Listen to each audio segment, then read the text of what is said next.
Carl's found love on the street before, haven't you?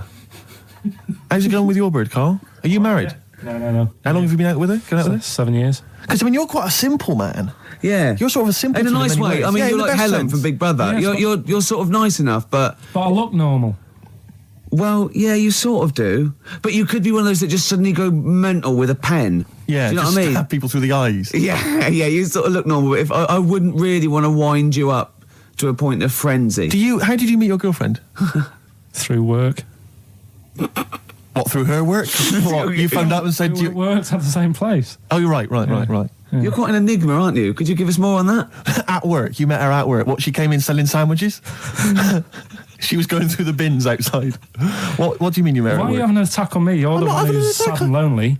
Oh, he's done you again. He's done you Yeah, but what I thought was interesting was I just scratched at him and he just went mental. Yeah, no, it's like a but bear caught in a trap. It's funny, isn't it? You'll never learn. No, I was just interested to find out what the story was because it might be a really romantic story. Well, it's not.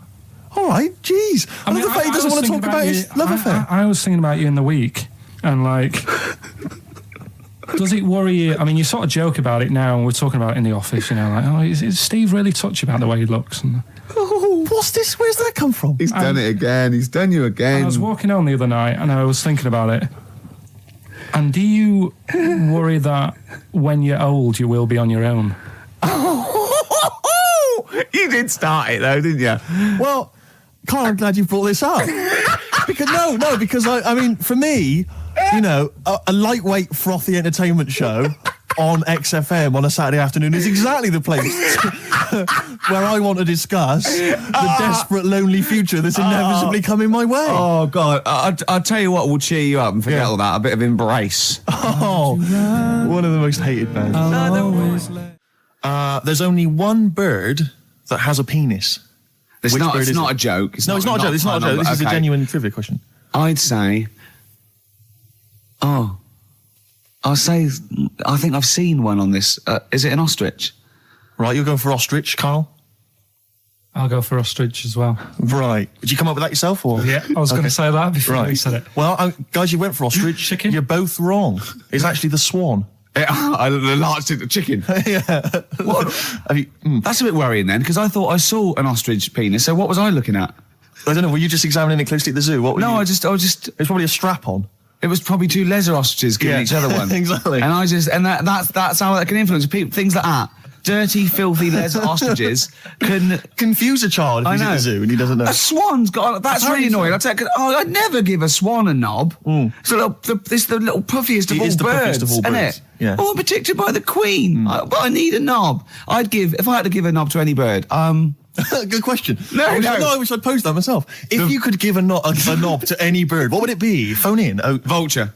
Of course, a vulture. They need a big veiny bang stick. Yeah. What about yourself, Carl? If you could give a knob to any bird, and don't make it rude. Or if I could give a knob to any bird, what bird do you suit up?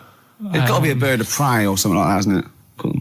Just a robin, really. That would be amazing. That would be Christmas cards would be like. Yeah, but it's a normal human-sized knob on a robin. That'd be great, wouldn't it? And the other thing annoying about this is ironic, right? Now, the male of all bird species they're called a cock. Yes. Right. But the only bird with a cock, right, is called a cob. Is that what a swan's called? Yeah, they're cob and pen. They're not cock and hen. That's and annoying. he isn't a cock, but he's got a cock. Yeah. Quick query there, Rick. Go on. When you said then cock, presumably you meant male bird the first time you said it. Yeah. The second time you said it, you said cock. Did you mean the penis? Well, you're showing off the whole farce of radio broadcasting. Because you're not really allowed to say cock. No, exactly, no. One cock would cause great offence. Yeah. The other cock's fine. Exactly. It's weird, isn't it? It is strange. It is strange. So, I mean, if I said now to you, I like cocks. Yeah. Meaning birds. Yeah, that's that'd be fine. Yeah. But if I meant penises, it would be a problem. If you like cocks and it was penis, right. That would be... Carl, do you like cocks? Do you like cocks? No. Right, okay, that's fine. I was asking if you like... No, I like, Yeah. Well, I'm a big fan of tits. The small birds that come down and peck at you. Yeah. Yeah, you like tits and cocks. There's nothing... Tits and cocks. There's nothing wrong with... There's nothing... Carl, don't worry. There's nothing wrong with saying tits and cocks. When I said tits, I meant the little birds. Yeah, and when I said cocks, I mean the big birds. Yeah. Do you know when... Go on. No, it's just that... It's when you're talking about tits. Yeah. at the milk. Do you? They. I like the fact they flutter away when they hear the milkman coming. Oh, come on. So when what? What are you talking about? What are you talking about? No, when the milkman's coming, when he's walking up. Ash, and sometimes lovely song. Got to apologise to our producer there because he was worried about. There was nothing wrong with it. It's just like saying you like watching birds in the garden. It's just that I think you're better than that. I know it's cheap, isn't it, to say like we like I like tits. Yeah, I like cocks. So are we a bit more literary now? One of my favourite things is Fanny by Gaslight. Really? That's interesting. That's interesting. I'm a big fan of Moby Dick. The book, Moby Dick. Yeah, not the medical condition. There's nothing innuendo. No, it's the big horrible thing that used to swallow semen. Yeah. Now in the winter. Yeah. Steve. Go on. There's nothing I like more than to keep my hands warm in a muff. No, sure. You mean those kind of furry things that sort of classy-looking ladies? Yeah, posh ladies often put their hands. You know when you have a nice a party and they're leaving, a winter party, and you might take the wrong hat or something. There's nothing I like more than to see two posh women with their hands in each other's muffs. Oh, that's always and they're going, "Oh, this must be yours." Yeah, is always funny. Yeah, that's always funny. Yeah. But seriously, no, I'll stop this. You're right. I've got a degree. I just remembered that my favourite Beatles song is "Come Together." Yeah. Now we're going to stop this now, Carl, because it's childish. You're right. I've got a philosophy degree, for Christ's sake, and it's about time. Who's your favourite philosopher? Do you mind me asking? Well, I would tell you, except when I have a talk about it, I go into a Cockney accent. Really? So it can be like my favourite philosopher. I like a bit of Kant. Right. Is that Immanuel Kant, the philosopher? Yeah. That's strange. Yeah. That's strange. What's his name again? Kant. Oh, yeah. That can be weird. Can be strange. Look at Carl's face. Look at his face. Look at his face. Join in, Carl. Undo your trousers. Just we'll be like Stan Boardman when he out. told the Fokker joke. Yeah. We won't do local radio again for 10 years. Carl, it was you that worked out the maths and worked out I was 28 because they just worked out I'm 27. You are 27. No way. Yeah, I asked you, didn't I? And I said... But what I sort of questioned was, I said, well, if you're 27 today, that means last week you were 26. Well done, yeah. That's irrelevant. So therefore you assumed that I must be 28 then? Yeah. Whereas I assumed you were using, your knowledge of maths, such as it is. I wouldn't do that. No, sure. Wow. I actually got lost in that conversation because I genuinely didn't know what he meant would mean last week you were 26. I don't know what that meant. I don't know what it meant. Wow. Well, it is Steve's birthday. But he would have been 26 last week. Sometimes you genuinely frighten me because it's those staring eyes. There's nothing behind him. It's this little bald head. It looks like Davros looking at me. Genuine fear on his face when he enters into a conversation with another human being. What bit don't you understand? If he's 27 today, he would have been 26 last week, and he doesn't look 26. He didn't look 26 last week. He looks older than 28 today. You've started on his birthday. You're still having a go at him. Carl, I don't look like the kind of hot stud that I actually am, but face facts, that's the truth, mate. Yeah, live with it. Get with the programme, jeez. Well, let's have a little bit of cake. Okay. Oh, that's appropriate. See the birthday. But you mean the band, don't you? Not the cake. You haven't actually bought a cake, have you? Got anything at all? Can I tell you one of the best presents I ever had? Go on. Without doubt. All I ever wanted was a go-kart. This is true. I was like sort of 5, 6, 7. And I eventually, for Christmas, I wasn't sort of spoiled in the sense that I got pocket money, but I always got what I wanted at Christmas eventually. Because, working class mothers, they'd get it out the catalogue and pay for it for the rest of the year. So, I always got... I'd really, as many presents as anyone else. And I got this go-kart. It was a little red go-kart, and it was a pedal one. And I'd run home from school and I'd be in it and I'd get up and down the garden for hours. I'd come in from a tea and this was fantastic. And this went on for like weeks and weeks and went through the summer. The next night, it was fantastic go-kart. I'd show off. And then one day I came home and it was always at the back of the shed, sort of up against the shed. And I went in, I couldn't see it. And so I went to the back door. My mum was sort of like washing up with that. And I went, where's my go-kart? I thought it hasn't been nicked. She went, your dad swapped it. Your dad swapped it? Yeah. I went, he what? And I was going to be brave. And I went, he what? She went, he swapped it for a wheelbarrow. And I could see she didn't approve of this. And she was thinking, I'm going to tell him and then I'm going to, have this out. And I went, right. She went, it's your wheelbarrow. And I went to the back of the shed and there was this wheelbarrow. He swapped it with a bloke called Jimmy Dublin, who he worked with. Jimmy Dublin? Yeah, I don't know. I think he was a respectable member of the community. He was fine. It was his life. No, I think he was an Irish gentleman, and that's why we called him. I don't know what his real name was. And I think my dad must have been drunk, and he went, I want to get my son a go-kart. And my dad went, my kid's got one. He's probably had it for a year. He's probably bored with it. Yeah. And he said, I'll give you this wheelbarrow. And I went to this wheelbarrow, and it was caked in concrete. I could hardly lift it. I just nicked off a building site, obviously. And I'd be there for hours trying to push this wheelbarrow up and down the garden, right? And it was okay, though, because I was going on holiday soon. And I 7 years running, went to Bognor Regis, a place called Riverside, because some woman around the way had a caravan that we got free for a week. And it was great, just wonderful. And I used to go there with my mum and my nan. Oh, party time. Yeah, the age of 7 to sort of know. No, it was good because, when you're a kid and you wake up in a strange place, it sort of seems weird. You wake up at 3 o'clock in the morning hearing your gran pissing in an iron bucket. And, We've all been there. You get disorientated. Anyway, and I went on holiday, and I met a little friend who was about my age. We were both sort of like, and he'd hired a go-kart. He had this great go-kart, and he came around to my caravan, and I went, I've got a go-kart. And I remember my mum opening the window of the caravan and going, don't lie. That's so evil. And I went, I had a go-kart.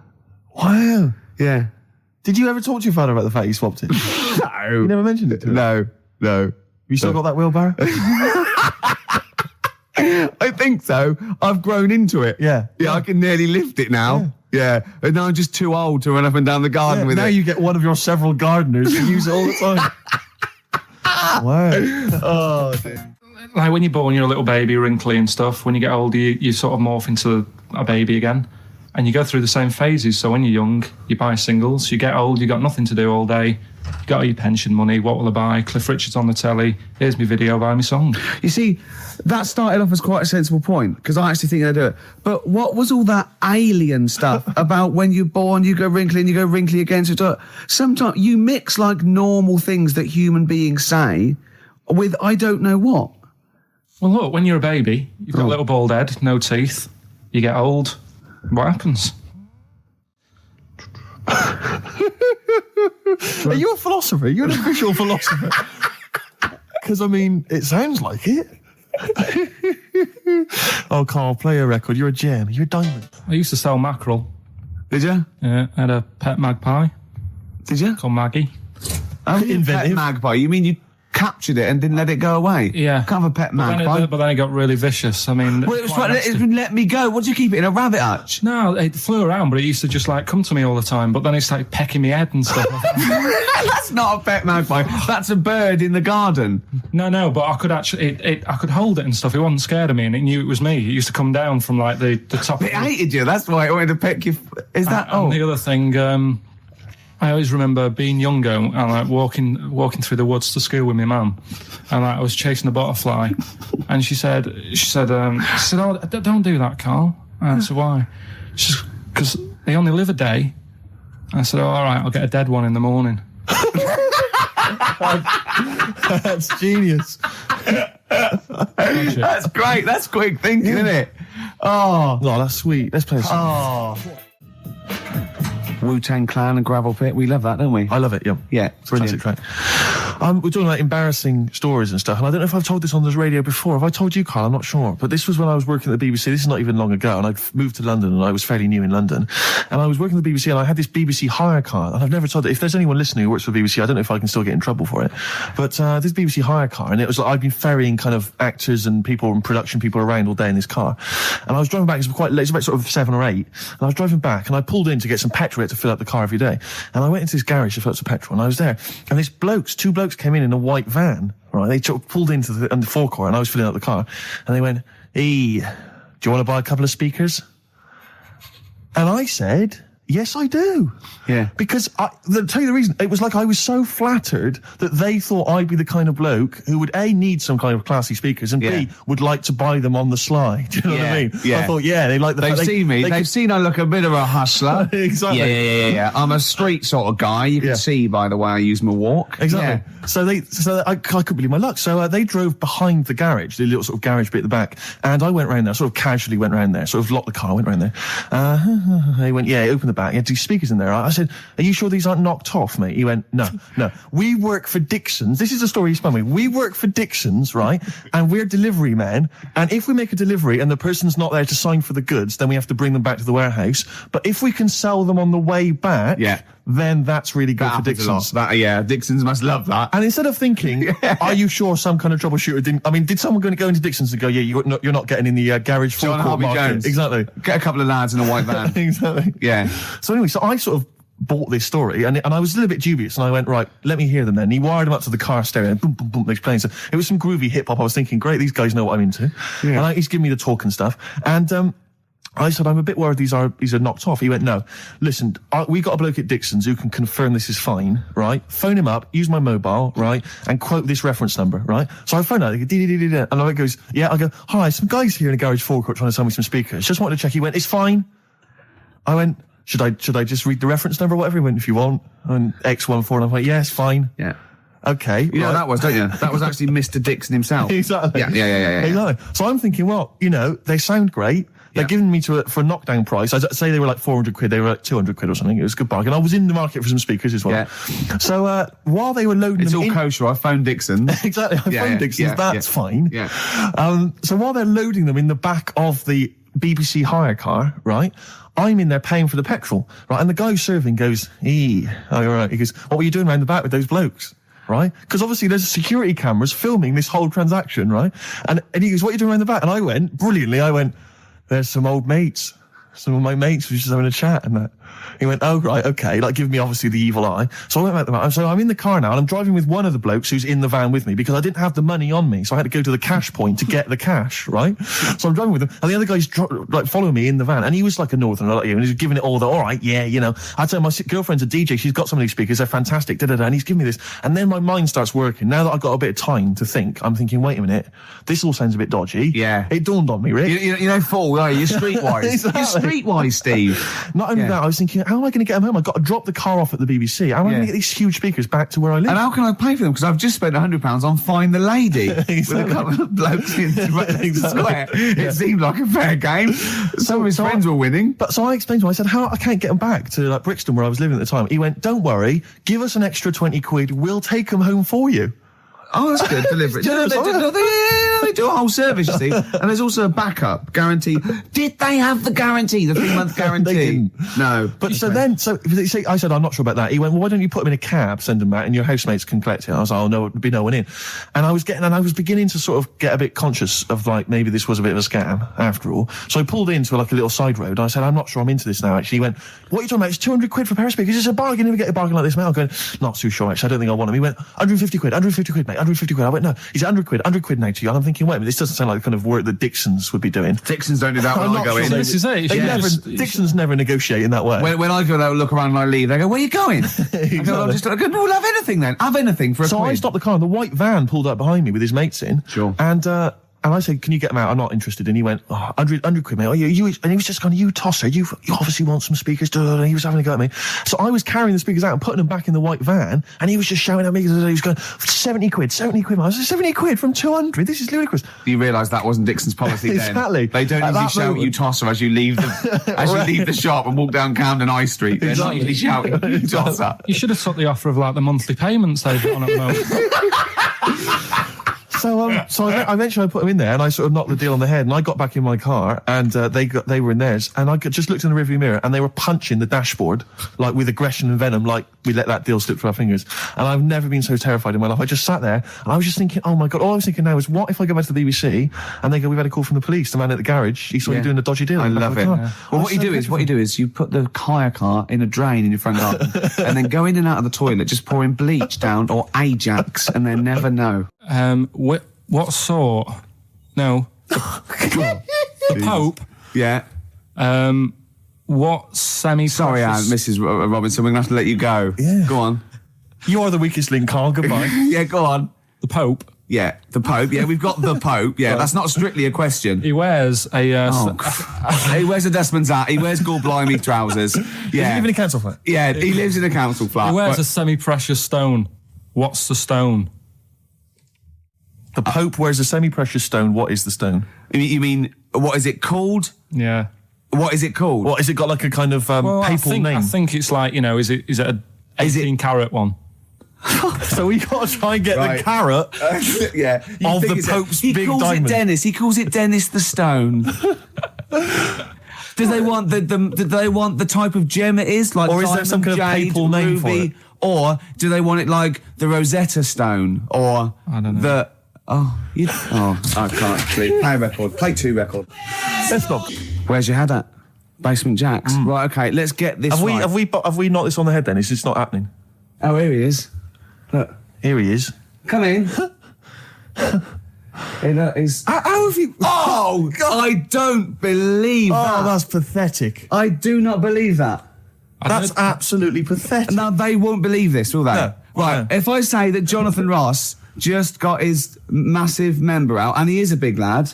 Come and sit down. I've got your tickets, Mr. Gervais. Thank you. What's going on here then? I mean, why are you dropping off tickets? Well, because, in the spirit of the Comedy Awards, we like to have the rising young stars of the British Comedy Awards. That's right, yeah. And that's me. Well, we couldn't find any this year, so we've asked Ricky whether he would sit in the rising young star seat, and I wanted to deliver the tickets personally, so there's no excuses if he doesn't turn up later. Yeah. I always suspected that you were sort of pretty well endowed. Yeah. And now we've seen, it's on webcam. That was just one of my cocks.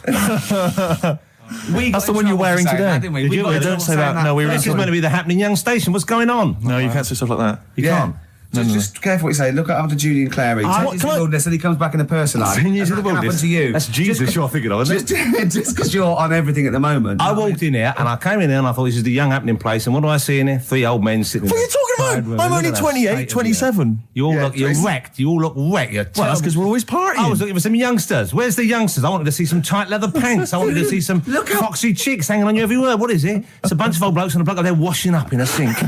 But look at him. He even dresses for radio. This is ludicrous. It's amazing. Looks like I love the fact you were on the phone to Gervais last night, weren't you? Asking his advice. Yeah. On clothes. Look at him. He's going for the man down the DSS. I like that look. That's a nice look. Have you got a single pair of trousers that aren't elasticated at the waist?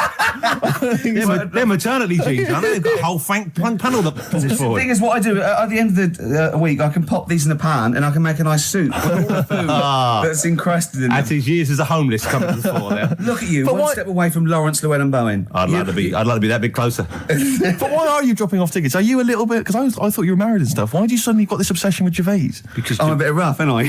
Yeah, it's like when you see Dale Winton out with those rough boys. I'd like to get one of my own. When a top celebrity in a lovely looking suit walks down the corridor with his penis out, yes. Yeah. I know that I'm still attractive. You've arrived. I was inaugurated in the same way. For me, it was Des O'Connor. It's the passing on of the baton, if I may use that euphemism. and you've been battened. It's fantastic. Well, it is a pleasure. I don't think I'm complacent just because I'm mixed with you. I still wake up and think, I don't believe it. I'm mates with Jono. Can I just point out one? I was listening to the show last week and I heard you, as always, revealing a little too much about yourself, if you don't mind me saying so. Yeah. Steve tried. Not as much as you. No, but that was just for the benefit of the room. Yeah. And talking about when you used to occasionally urinate in the sink. Yeah. When you were around my house last time and I came in the kitchen and you looked a bit shifty. No, please reassure me. It was more ownership. I was like, I went to my territory and then other people that come in that go, has Gervais been round here? It's like just marking my territory. Because my coffee the next morning had a hazelnut tang to it that I don't remember putting in. Can I just say something? Because I used to mention to you, Gervais, when we first started getting involved in the business. Yeah. I used to say, if there was one celebrity I'd like to be friends with, it's Jonathan Ross. Yeah. Lo and behold, Ricky's befriended Jonathan Ross. I'm nowhere to be seen. But Not invited round. Ricky told me that I could be his friend, providing I never extended the arm of friendship. Right. Yeah, if you ever... I thought as much. He tries to keep everyone else down he works with, from the office, all the other shows. He tries to keep them down. I didn't even want you to come in. I wanted to meet you on the steps. Yeah. I didn't even want to tell him you were around. But you called. He went, who's that? And he saw your name come up and he went, well, can I meet him? Well, you're all coming tonight, aren't you? This isn't Radio 2, by the way. These links are way too long. This is snappy radio. We have to play out... Yeah. You might The be kids have lost interest. But the kids want to hear Coldplay, Catatonia, You know what I like? How about some more of that instantly forgettable hip-hop you play each week? One of those obscure hip-hop hooray. That's the worst feature on British radio. You should be ashamed of yourself. Wait a minute, I've heard your quiz on radio too. I said the hip-hop that is that. Put it away. Put it away. I'm Carl. Carl, how you doing? I'm all right. Got a question for you. Quiet man. Got a question. Yeah. The Pope. Yeah. What semi-precious stone does the Pope wear? That is easy. Go on. Topaz. Is that the right answer? I don't know. I might have wrote it down. I'm really sorry, Jonathan. It's not what he publicly admits to, but I have to know because I was hanging out with him at the Groucho one night, and he was saying, "Oh, look at this! Look at that topaz! Go and buy that! Look at that! Vatican City! Look at that! We can make a nice ring out of that." He said. Didn't go anywhere, but thanks for asking. I better go. I've got to go and buy some winkle pickers. Thank you very much. Okay, enjoy it, Stephen. Yes. Carl, I wish I could say it'd been a pleasure, but actually it was quite creepy. See you later. The reason you became king of the universe, of course, is because of your fascinating French bread anecdote. Oh yeah, come on the then. How did baguettes come about? If this is going to be someone cooked a loaf a bit wrong and said, I can still make a sandwich out of it, I'm going to hit you. No. Go on then. Right. Napoleon, when he was at war and that with Russia. 1812, yeah. Yeah, all his soldiers were like, not used to the cold weather and that.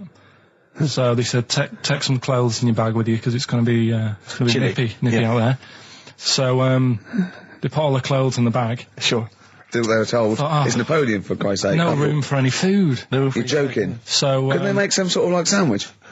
No, it wouldn't fit because of all the clothes. You had to take extra gear. Sure. So, anyway, he said, I can see where this is going. I'll be honest. Is there a baguette-shaped gap left in their holdall? They thought, let's make some bread that you can fit down your trouser leg. What? That's not true! No, it's not, I read it in Euston train station. I was waiting to go back to Manchester. Where did you read this? Scrawled on the wall in graffiti? Yeah. Do you know was it also meet me here for cock fun at 12 o'clock? The Upper Cross Sandwich Shop, Euston Station. It's on the wall. What do you mean it's on the wall? Do you know it says, like, sail on at Dixon's, whatever? Yeah. Next to that, there was, like, a bit of information. Once you've read the stuff on Dixon's... I get information. There was a big thing about the history of the baguette. I read it and I thought, we got to make a sandwich we can spit down our trouser leg. But how can you march and fight with a huge piece of bread down your train? Although it would be intimidating. You see them coming, you go, sacre bleu, look at the size of them. They're big fellas. Well, blimey. I can't help but feel that could be a practical joke at your expense. Yeah. do that. Well, the Earl of Do you Sandwich... ever question anything you read? If it's printed up, is that, like, fact for you then? Well, it's not funny. I mean, if they were trying to be funny, it's like... it's not, is it? So it's information. Have you heard us? Things sometimes want to be funny when they're not. That's exactly what happened with the sandwich. The Earl of Sandwich wanted something he could fit down his pants. And it was those triangle cut sandwiches wrapped in cling film were perfect. You might be right. You might be right. I am. Because the Cornish pasty, so they could drop it down the mines, isn't it? Is it? They wrapped it up they wrapped up like meat and vegetables in pastry, and they sort of crimped it, and it was like and they dropped it down the mine. So, yeah, that's how that came about. And bagels were originally made so that people could play hoopla, but then eat afterwards. I don't know if you're aware of that. That is true, Carl. Well, anyway. Call my bluff. Is that true? Yeah. They're all true. They're all true. Yeah. Tell your kids that when you have them. Yeah. If they're still alive in a million years. Well, it might be true. Can someone confirm that baguette fact that it was so Napoleon could stick it down his trousers? Not him, his soldiers. His men. Yeah. Fascinating information. Fascinating bread information, Carl. Radiohead. Yeah, now this is my song for the lovers. It's a beautiful track. It's Let Down off OK Computer. It's one of my favourite Radiohead tracks. It's lovely. Right, set the tape going now if you want to tape these songs. Avalanches, Frontier, Psychiatrist. Absolutely. Well, we've had lots of emails. People, obviously, we inflamed and provoked about the Cornish pasty. I've got a couple of amendments to that. The crusty bit, is actually as a handle, because obviously the miners had dirty hands, and they'd eat all the stuff in the pasty, and they'd be left with this sort of crust, and they could throw that away. Mm-hmm. Also, someone told us that at one end was an apple, so you have a little sweet as well. Little dessert. So, there you go. You noticed how, over the years we've been doing this, way back when we started XFM, no one ever contributes when we ask about the music, when we ask about hip-hop, or their, opinions on that, anything important. No. But start talking about pasties. Yeah. We've had about 5 phone calls. Yeah. And someone phoned up to confirm They used to work for Upper Crust, and basically, Carl got all excited. So it is true. Well, I don't know if it's true. I've read the same sign you did, Carl. Interestingly, there's an email here that says, which basically offers a history of the baguette, and talks about after the revolution, the government decreed that all of France must eat the same bread. And it was up to the bakers to bake this bread of equality. And then Napoleon kind of made sure it was a particular, he kind of set in.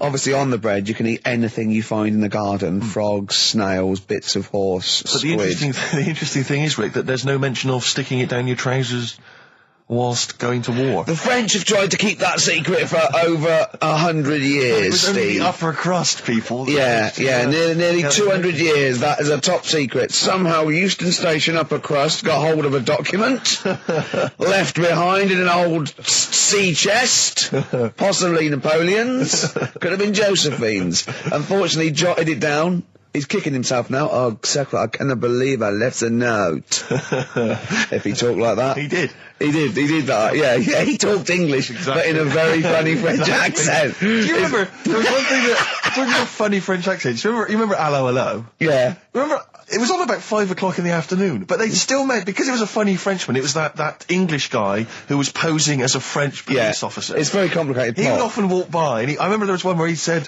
I was pissing by the door when I heard a shit. Oh yeah. Now that's passing by the door. I'm allowed to say passing that. by the door when I heard a shot. That's what he's saying. I'm allowed to say that at 2 o'clock because I'm just saying I'm talking in a French accent. Yeah. I was pissing by the door when I heard a shit. Yeah. That's fine. Yeah. Because I'm speaking French, Carl. Do you know what I mean? That's the rule. Do you know why people tink the glasses before they have a drink? Why they tink? The verb to tink. I do know that, Carl. Is it about poison? It is. Here we are. What, would it make a different noise? No. Brilliant. Go on, explain Why? it. You explain it, Steve. No, don't, Steve. You explain it, Carl. Go on. Oh, I've started, so I'll finish. Come on, Carl. Explain why they tink the glasses. Ages ago, Yeah. only people with money had drinking or something. That's like one of my film reviews.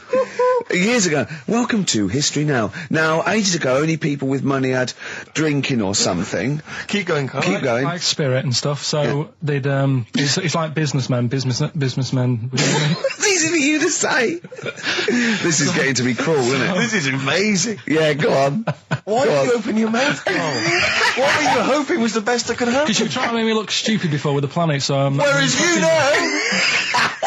Yeah, go on, no, come on. Businessmen with money have got to drink and ching.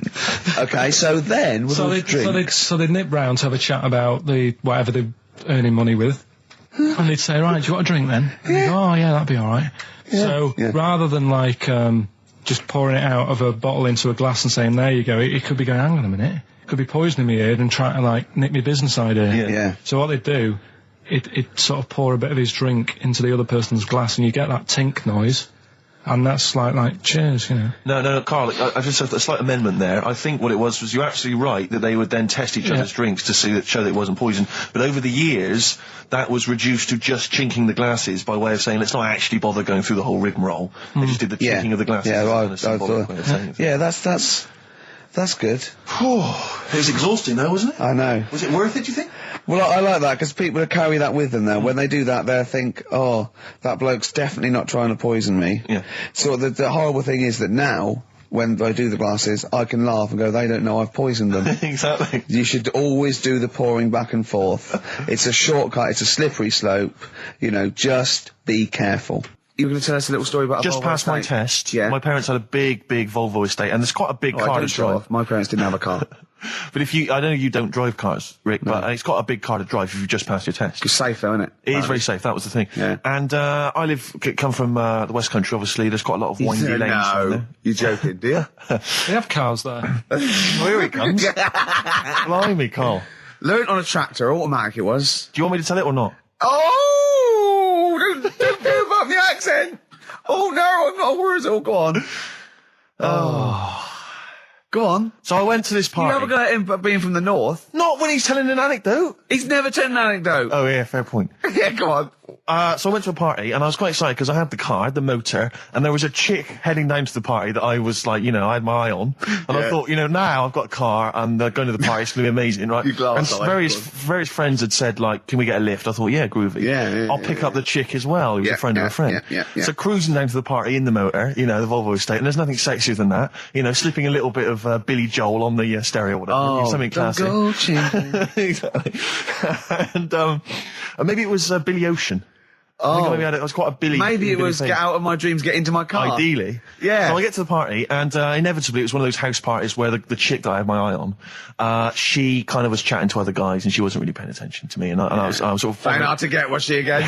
Same old story. Oh, they make me They laugh. know how to tease, don't they, the ladies? Who are they kidding? So I'd follow her like a dog, you know, from room to room. Yeah. And watch her. Quite literally, sometimes he was barking. Yeah. And while, you know, just watch her while she talked to other blokes. And then, obviously because I was driving, I wasn't drinking, so I was not really enjoying myself. And then somebody said, should we go and pick up Vera?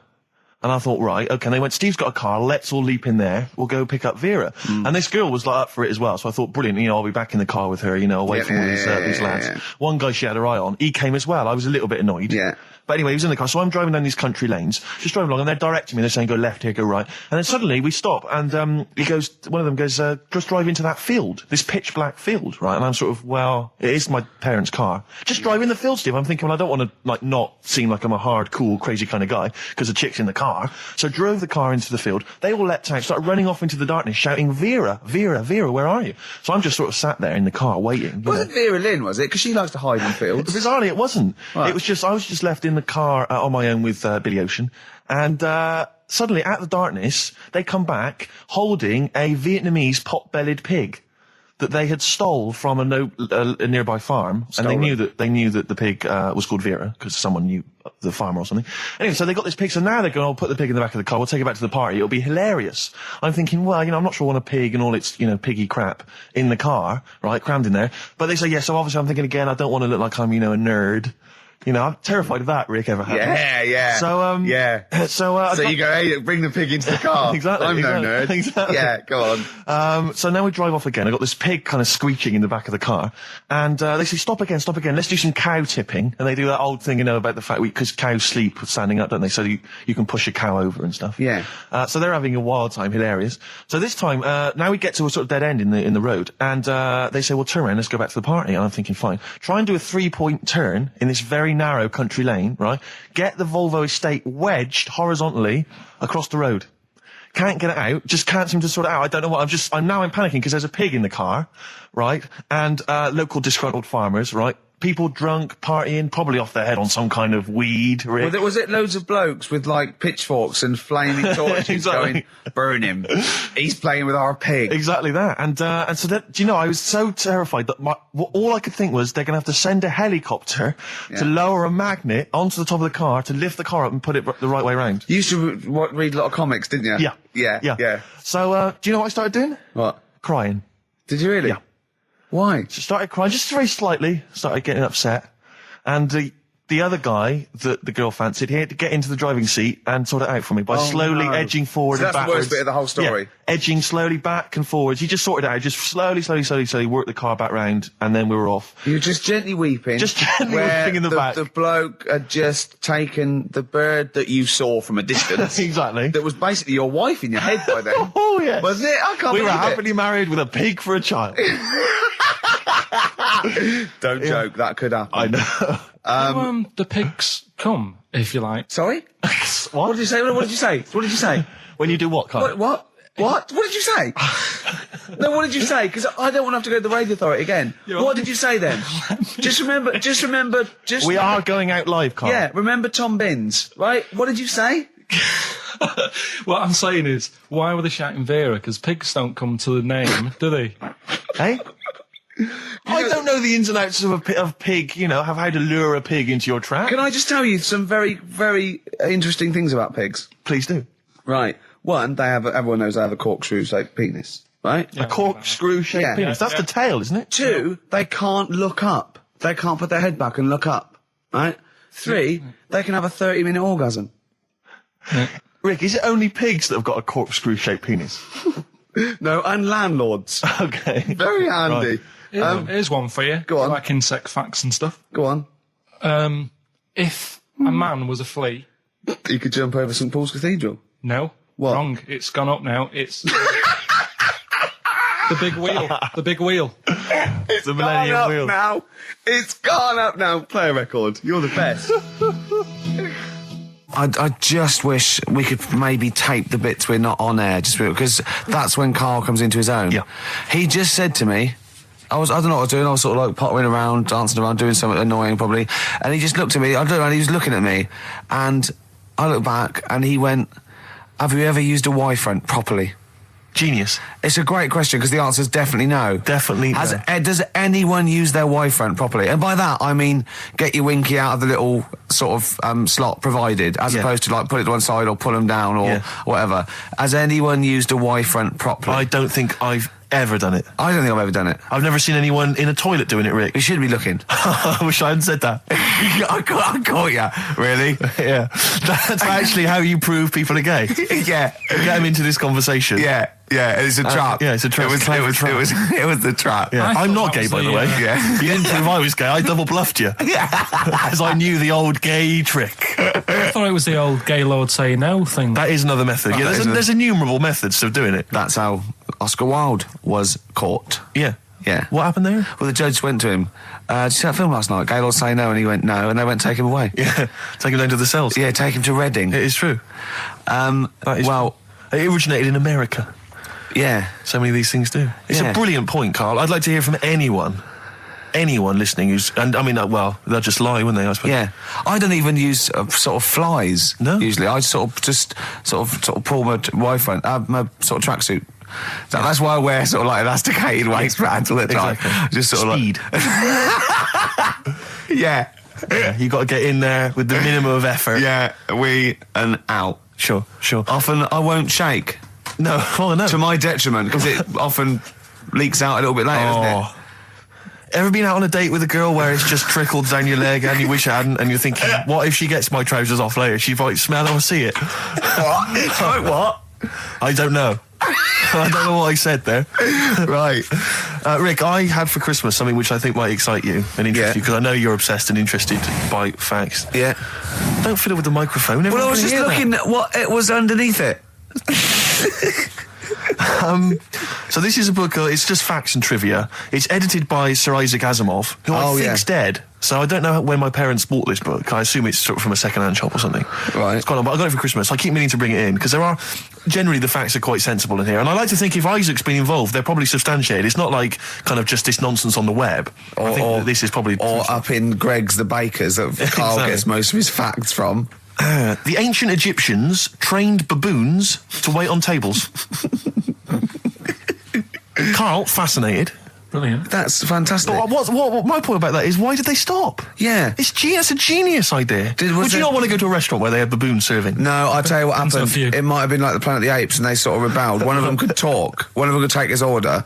And one day went, do you want fries with that? And the bloke got really annoyed and said to answer him back. And then there was some sort of rebellion. Right. The Planet of the Apes isn't true, is it? It's not a documentary. Right, okay. I wonder, because what I like the idea of having baboons is the fact that I reckon they're, like, I have difficulty, and I'm sure you do, Karl, like working out that sort of 10%, on a bill. Yeah. I reckon baboons would find that particularly hard. I recken you could get away with under-tipping them all the time. Yeah, exactly. Just not leaving enough and just legging it. Exactly. They go away and you go, sucker. Yeah, exactly. So I'd love to see some baboon restaurants. If there's any restaurateurs out there, so Terence Conran or someone. If you do go to a restaurant and you've been waiting on those, please don't order the banana daiquiri, because it comes half-eaten. They can't help their little selves. They really can't. They're okay with, like, beef and steak and chips and all that. But there's a little bag. I go, do you... Can you imagine that? The baboons serving at waiting tables. It's genius. Just stop to think about that. It's absolutely incredible. Yeah. It's absolutely dynamite. Yeah. Zoos would be a lot more popular if there was like the canteen and you could go... If they were serving tickets to two, exactly. One child row. Okay, go through there. But I think they should do other things, like in the Flintstones, they used to mix cement in that bird's kind of... Pelican, yeah. We should start doing that again. Because that also happened in ancient times. Yeah, exactly. According to the Flintstones. Yeah, before they had proper cement mixers, that's what they did. That was how they did it. Definitely, Just animal facts. I remembered one in the week. Go on. There was, do you know them two gay American men who have tigers? Okay, the two gay ones, Those yeah, are go the on. two possibly gay guys. Yeah, let's not worry about libel law anymore then. If you shave a tiger's head... Whoa. Right, okay. You've got to treat that sentence with a lot more reverence than you did. Think what you're saying. If you shave a tiger's head... Not just its head, its whole body. Sorry. Sorry, yeah. So I thought you were getting weird. Go on then, yeah, if you shave a tiger, yeah, go on. It's still stripy underneath. The skin's... Is it like rock? It goes all the way through. Yeah, that's amazing. Where did you hear that one? I remembered that. Like, I was that a drunk just shouting it in the street? I shaved a tiger and it's still stripy. Get out of here. Yeah. Well, you know a polar bear? Polar bear's skin is actually black, and its fur is transparent, not white, and it gives the illusion. So it gets all the radiation possible from the sun, but it's still camouflaged. I didn't understand that, Rick. Sorry, you lost me. If its skin's black, a polar bear's skin is black, and its fur is translucent, and its fur is translucent. So why is it white when we? Well, it's just because the light hits it and the sun reflects on. Yeah, and it makes it look white. Yeah, so if you look at each individual hair, it's actually translucent. So at night it would be black. Well, everything is. Is it? Yeah. Oh, not bright stuff, Rick. You've embarrassed yourself. Play a record. But I was in the cinema. This was not long ago, and I went to see that. This was, I think I was off to see that film, Crouching Tiger, Hidden Dragon, or whatever it's called. You know, well, they could be on the phone for that because there's subtitles. So it's not going to ruin it, is it? Yeah, it wasn't her. I was sat next to another woman. She was crunching, a big fat woman. No, but he's got a good point there. Loads of people could be on the phone in there, and it wouldn't sort of niggle you. Fine. Well, at least we've cleared that. Imagine if that was true. Well, it's like when you go on the tube and read a paper. There's loads of noise, but you can still concentrate, can't you? He's got you. Do you know what That's I mean? such a great point, isn't it? Right, yeah, because it's so easy to lose yourself in that magic realism world, you know, with all the sound effects and music and surging, exciting noise, and there's a woman clattering on going, yeah, well, I'll probably meet you later, Stange. Should we get some Diamond White in and around by the park?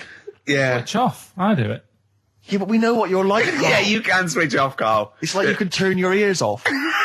That's the skill you have. It's not the ears, it's the behind the ears. Yeah. It's the process between the ears and the brain that you can switch off, so you can still hear all these things like a cat. But I was in the room, there was this woman sat next to me, she was to a big fat one, she was crunching on some popcorn. Again, that's a crime. Why they're selling popcorn in cinemas? I don't understand why the noisiest... She needs to eat regularly. Why the noisiest food in a cinema? Yeah. I don't understand why that's come about. Yeah. It really makes me angry. Yeah. Exactly right. Smoothies. We want smoothies without straws. Exactly. The trailer for that film AI, Artificial Intelligence, came on. Do you remember that? And the tagline was, David is 11 years old. He weighs 60 pounds. He's 4'6" tall. He has brown hair. His love is real, but he is not. Oh, yeah. And she just went, how old was he again? To her boyfriend. Right? Just ruined it. War film trailer comes on for some Pearl Harbor or something. She goes, yeah, I don't fancy that. Just announcing this, don't fancy that. Too many war films. So then the trailer, then the opening credit comes on for Crouching Tiger. Before that, you know that thing that comes up that says it's signed by the BBFC and it has the kind of certificate and everything, and that certificate to say what age you have to be to see it. That came up, and it said Crouching Tiger, Hidden Dragon, in brackets subtitles. She went, it's not subtitled, is it? I thought this was the most famous foreign film for years. It won Oscars. It was a huge film. Everyone knew it was foreign. She goes, it went, and so the credits begin. It says Crouching Tiger, Hidden Dragon. She went, stupid name for a film. What? She paid to see it. She was with her boyfriend. So then it starts, right? And obviously it's in Japanese or Mandarin or something. She's like, yeah, and they're all talking in Japanese. Japanese or Mandarin. Whatever it is. So they're speaking in this, Japanese language, Oriental language. And she's going, don't they sound stupid? Don't they sound stupid? She was going, and then the subtitles come up, and it's quite a weird kind of strange language they're talking. And she was going, can't make the subtitles out either. It's both gobbledygook.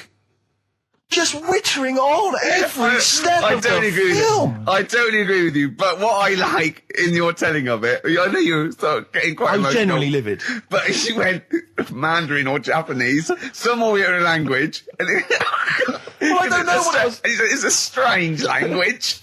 It's a strange language. Well, anyway. Oh, dear. So then I moved. I climbed over several seats, made a big huff of, make a big show of moving. Yeah. Sat next to a guy on the phone, just chatting on the phone. Oh, I'd have gone mental at that. So now I hate that film. I didn't enjoy it. I don't like seeing it. I don't want to even think of it. It's subtitles, isn't it? Well, rubbish. That's why I get videos. Yeah. Yeah, I should have thought that through, Carl. You're absolutely right. Lamb Chop? Yeah, let's play Lamb Chop. This is brilliant. This is from this CD that came out recently with Uncut magazine. Occasionally they put out some quite interesting free CDs. And this was one that had various covers of Rolling Stones songs. And a lot of them were, quite shoddy. But this was a brilliant, specially done, I think, for the CD. It's Lamb Chop doing a version of quite an obscure Rolling Stones song called Backstreet Girl. It's just beautiful. Let's hear it. Depeche Mode there, and I Feel Loved. Who'd have thought Depeche Mode would have been that huge? I think I've seen little lads from Basildon with little plinky plonky sound. I thought that'd be it. They'd be like Visage or something. That'd be it. And now they're stadium rock fillers. They're huge. They conquered America. He went through some hard times. He came out the other way, and well done. But see, I think what you just said there is a very good example of why they are and why certain other bands aren't. Because if you think about it, for me, you see, whenever I think of a band name, if I see a new band's come along or whatever, I always use a very simple test, which is, can you imagine that you're the announcer at a huge event? Maybe it's like broadcasting around the world, like Live Aid or Nelson something. Mandela or it's a concert. Nelson Mandela Freedom concert. Yeah. And you can imagine someone He's there. Nelson's there. Yeah, with the Spice Girls. Oh, they're all there. But you can imagine someone saying, ladies and gentlemen, please welcome to the stage, Depeche Mode. Yeah. Rolling Stones. The Who. Exactly. But you can imagine someone saying, ladies and gentlemen, please welcome to the stage, Visage. Ladies and gentlemen, will you please welcome our headline act? Welcome Idlewild! Exactly. Ladies and gentlemen, please welcome to the stage, Ned's Atomic Dustbin. It doesn't... Do you know what I mean? You just know. The Levelers! Some bands aren't going to make it. Ladies and gentlemen, please welcome to the stage, Mega City 4. You know what I mean? It's just a simple test. We'd like you to do that at home. If you're thinking of starting a band, or you've just named your band, you're just beginning, just phone in, tell us, or email in, tell us what your band name is, and we will use that simple test. And we will do the test. Ladies and gentlemen, will you please welcome to the stage the Franken Walters. Jimmy Eat World. Ladies and gentlemen, please welcome to the stage, Cooper Temple Claws. I don't think it's going to happen for those lads. It's a good It's one. a simple test anyway. But 100 reasons, please welcome to the stage. 100 reasons. 100 reasons I think would work quite well. I'm just going to give the email address, ricky.gervais@xfm.co.uk. 100 reasons, if I could. Ladies and gentlemen, will you please welcome to the stage, Pop Will Eat Itself. Carl, have you got like a sound effect or something of like, get the atmosphere cheering? We're going to test. Cheering. We'll seek it out with. Have you got something there? Have a look on there. I'm just looking in the NME for the kind of forthcoming gigs of the smaller known bands, and it might be a useful place to just begin the. Ladies and gentlemen, peoples around the world, will you please welcome to the stage, Chumba Awamba. Have you got a sound effect? We got one. Nice, yeah. Ladies and gentlemen, will you please welcome to the stage, the Parkinsons. They're playing in Leicester this week, so I look forward to that. That's a good plug, isn't it? Let me see who else. If anyone wants to pop down to Leicester to see the Parkinsons. Ladies and gentlemen, please welcome to the stage, Cyclefly.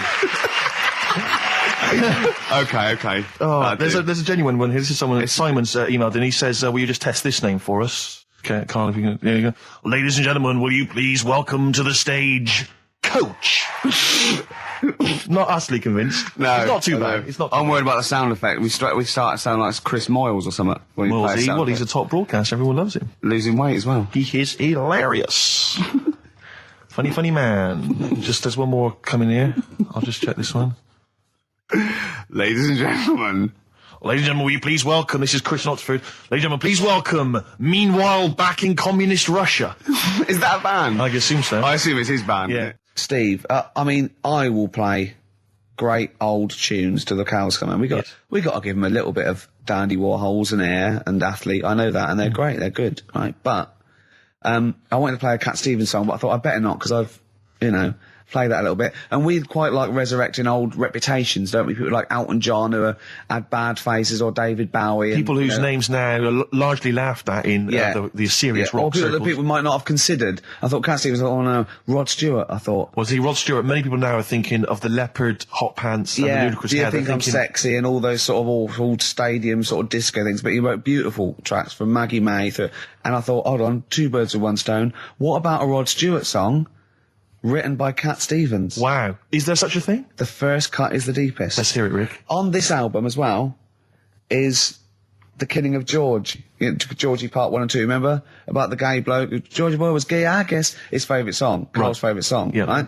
Yeah. And I was going, oh yeah, I remember that, yeah. I said about, and I said, did not intend to take his life. He just pushed it when he gets mugged and killed. Do you know what he said? I was sitting outside, I was singing, he went, well, as I said, they go out too late.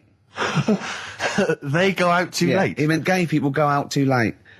He went, no, they do. I went, what do you mean? He said, well, they're always out, they go out when people are coming home. He said, if he'd have been in bed by 10, he'd still be alive today. That's a sobering lesson. And he went, there's one that works here and he's shattered every Monday. Oh, if you're gay and you're listening, just be in bed earlier. Yeah. When sensible people go out. Yeah. You're right, we're not on the continent, Carl. If you're gay and you're not in bed by 10, go home. Yeah. I don't get it. We've got, after the success of last week, Rockbusters. Okay. We're doing that again.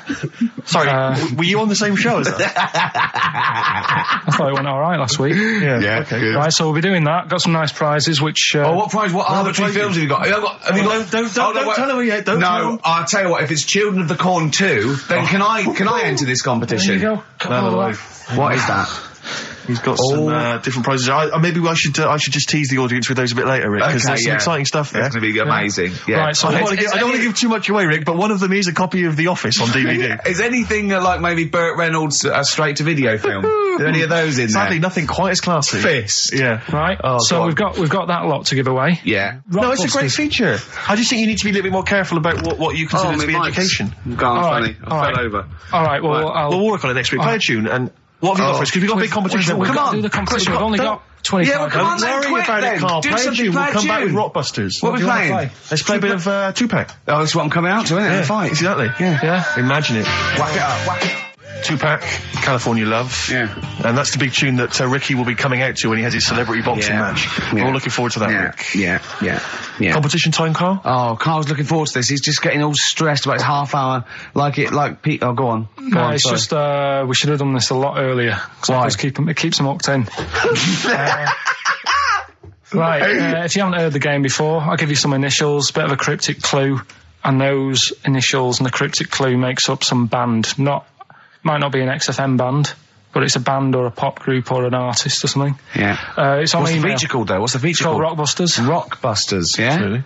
Do you want to, will we do this on email? I think we ought to, because you don't like taking calls from the public, do you? Well, he can't work the machine. No, that's absolutely right. It's not that, it's just that it's pretty fair for everyone. Because Anyone who's got a computer, you mean?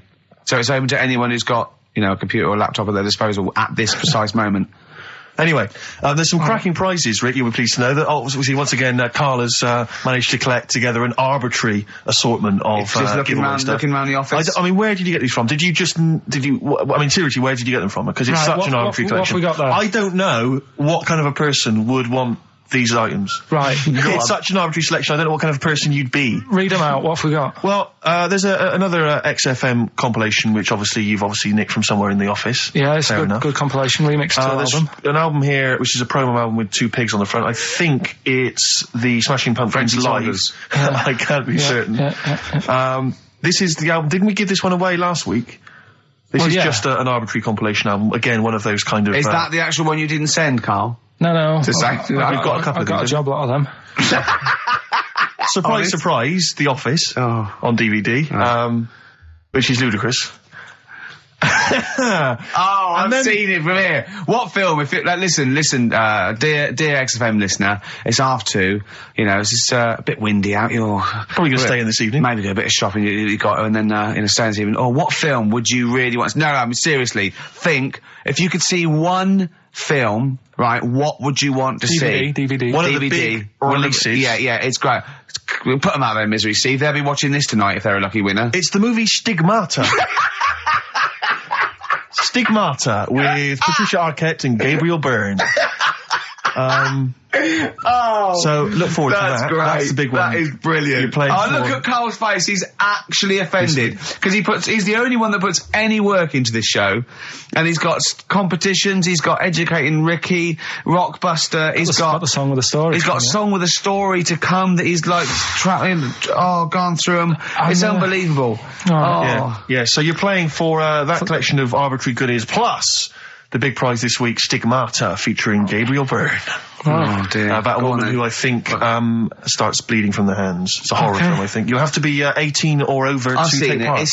It's not terrible. Sure. It's all right. But is it better than Children of the Corn, which was the big giveaway last week? I haven't seen Children of the Corn. Go on then. Right, so next week, Teen Wolf 2. Go on. Here's the... and Tony Banks's own solo album, Bank Statement. Tony Banks, remember, is the musician from the Much Loved Genesis, but we got that album to give away.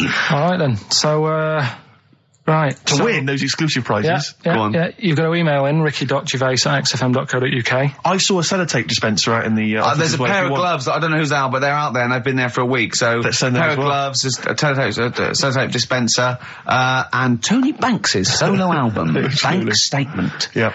Okay, go on. Right, first one. Initials JT. Initials JT. What's the cryptic clue?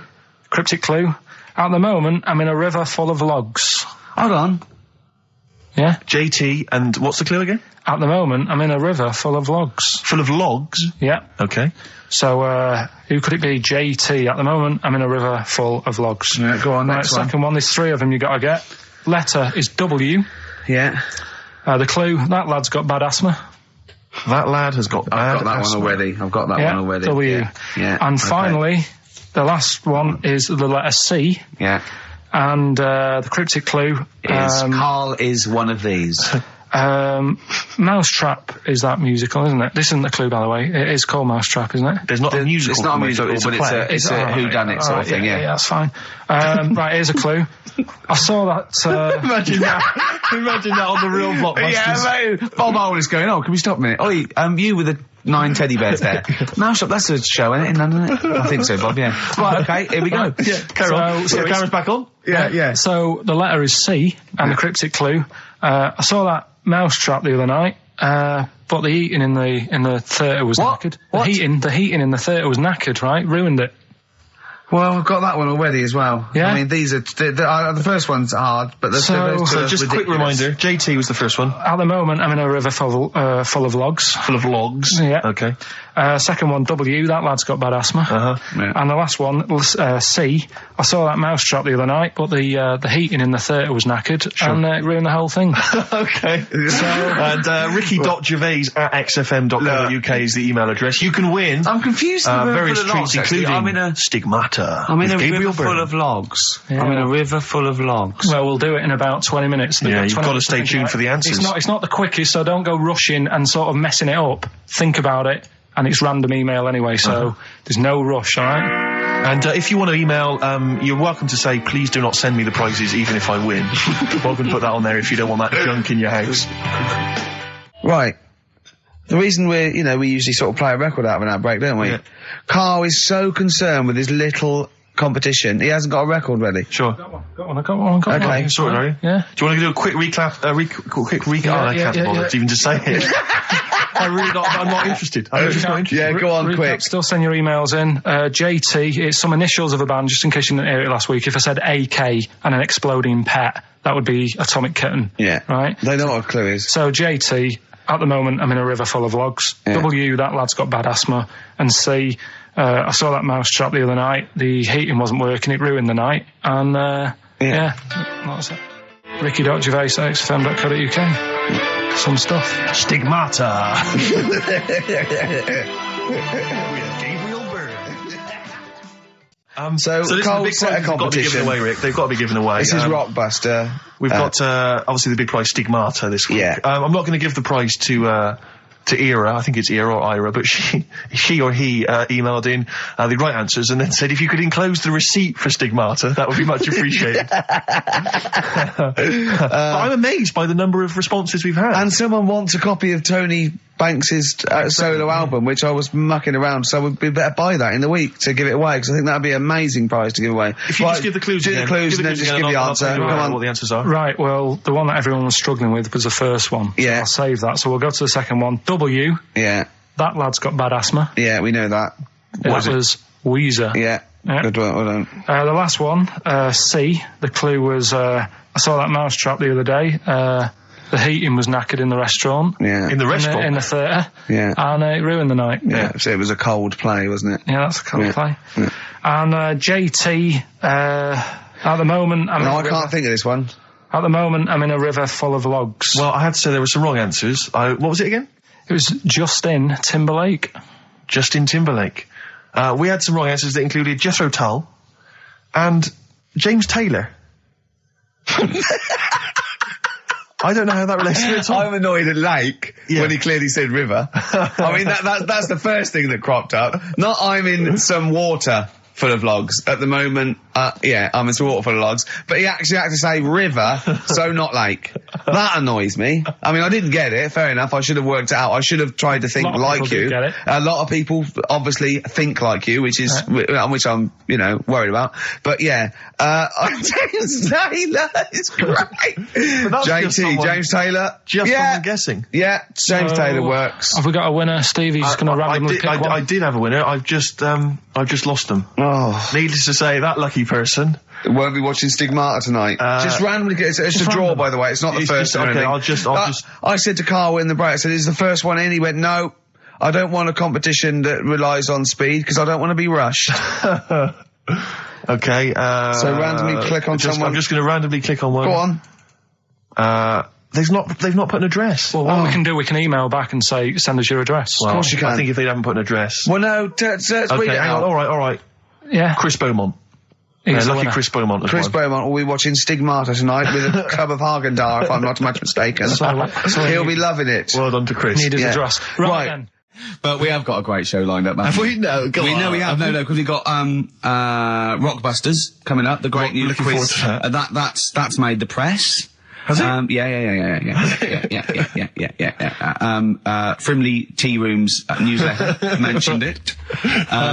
We've also got that's Carl's local, isn't it? Let's remind people, Carl, of the prizes for Rockbusters this week. It's dynamite stuff. We've got the David Attenborough DVD Nature Collection. We've got a number of CDs, the best of David Bowie. We've got a Madness CD, not quite sure whether that's songs from the musical or their original tunes. Country Legends, 2 CDs there of great country music. Brilliant. And the remix to XFM compilation. Plus, of course, the big movie prize this week. Hellraiser.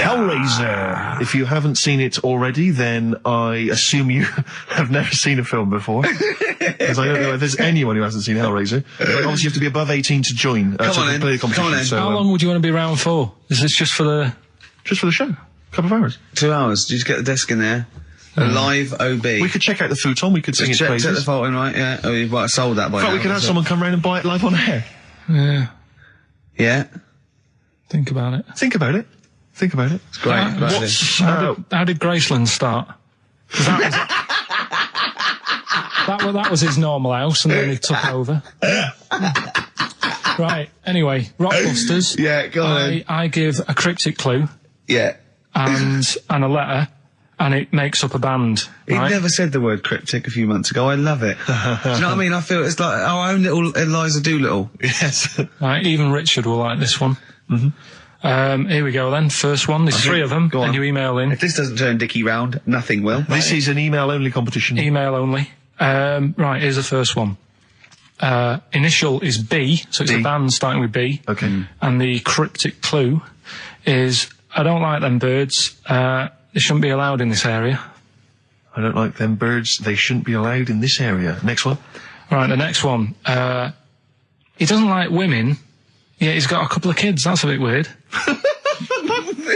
Is that a cryptic clue, or is that just a general point? Is that That's the cryptic clue. Okay. And the initials there are PD. Okay. And the last one. I've got that one. That's terrible. That's terrible. Okay, quickly. Oh God. And the last one is that bloke who does. Come on! It's making me laugh. Come on, Carl. Be professional. Right, the last one. Right. I can't do it. It's making me laugh. Oh, come on. I'll come and read them then. No, hang on. Come on, Carl. Right, here we go. They don't do this on Blockbusters on TV, do they? No, come on. That bloke who does sport on telly. He's got a little kid, right? Initials DC. What? Right? Is that I'm the completely clue? confused by that. Was that the clue? Yeah, that bloke who does sport on telly. Yeah. He's got a little kid. Initials DC. Okay, is that a band? Or an artist? It's I'm not cheese. This is a well-known sandwich. Is it? What is it? Is it a band or an artist? So just quickly recap. Okay. It's a Come on, Carl. Right. Come on. Quick recap. The first one is B. I don't think them birds should be around in this area. Right, that's B. Right. Second one, he doesn't like women, yet he's got a few kids. It's a bit weird. That's PD. And the final one, that bloke who does sport on the telly, he's got a little kid. Right. DC.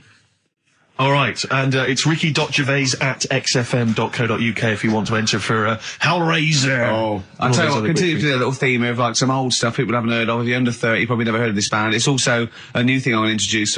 It's Show Up Camfield. Camfield talks the talk, he doesn't walk the walk. He doesn't play some rock classics on his show because he's scared.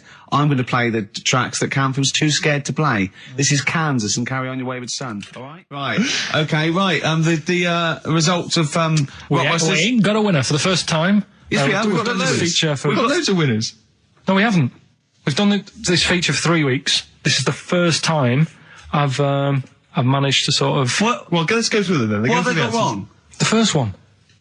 The first one? What was the first one? Well, hang on, let's do them in reverse order first. So what's the last one? The last one, the clue was, that bloke does sport on the telly and he's got a little kid. What's that? That's Destiny's Child. Des, who does ITV Sport, has got a tiny child, right? No, that's fine, they got that. Okay, Destiny's Child. What's the middle one? Right, the middle one. Right. Child. The second one was, he doesn't like women, yet he's got a couple of kids. That's a bit weird. Yeah. Right? That was PD, that was Puff Daddy. That is offensive. Go on. But it's not Puff Daddy.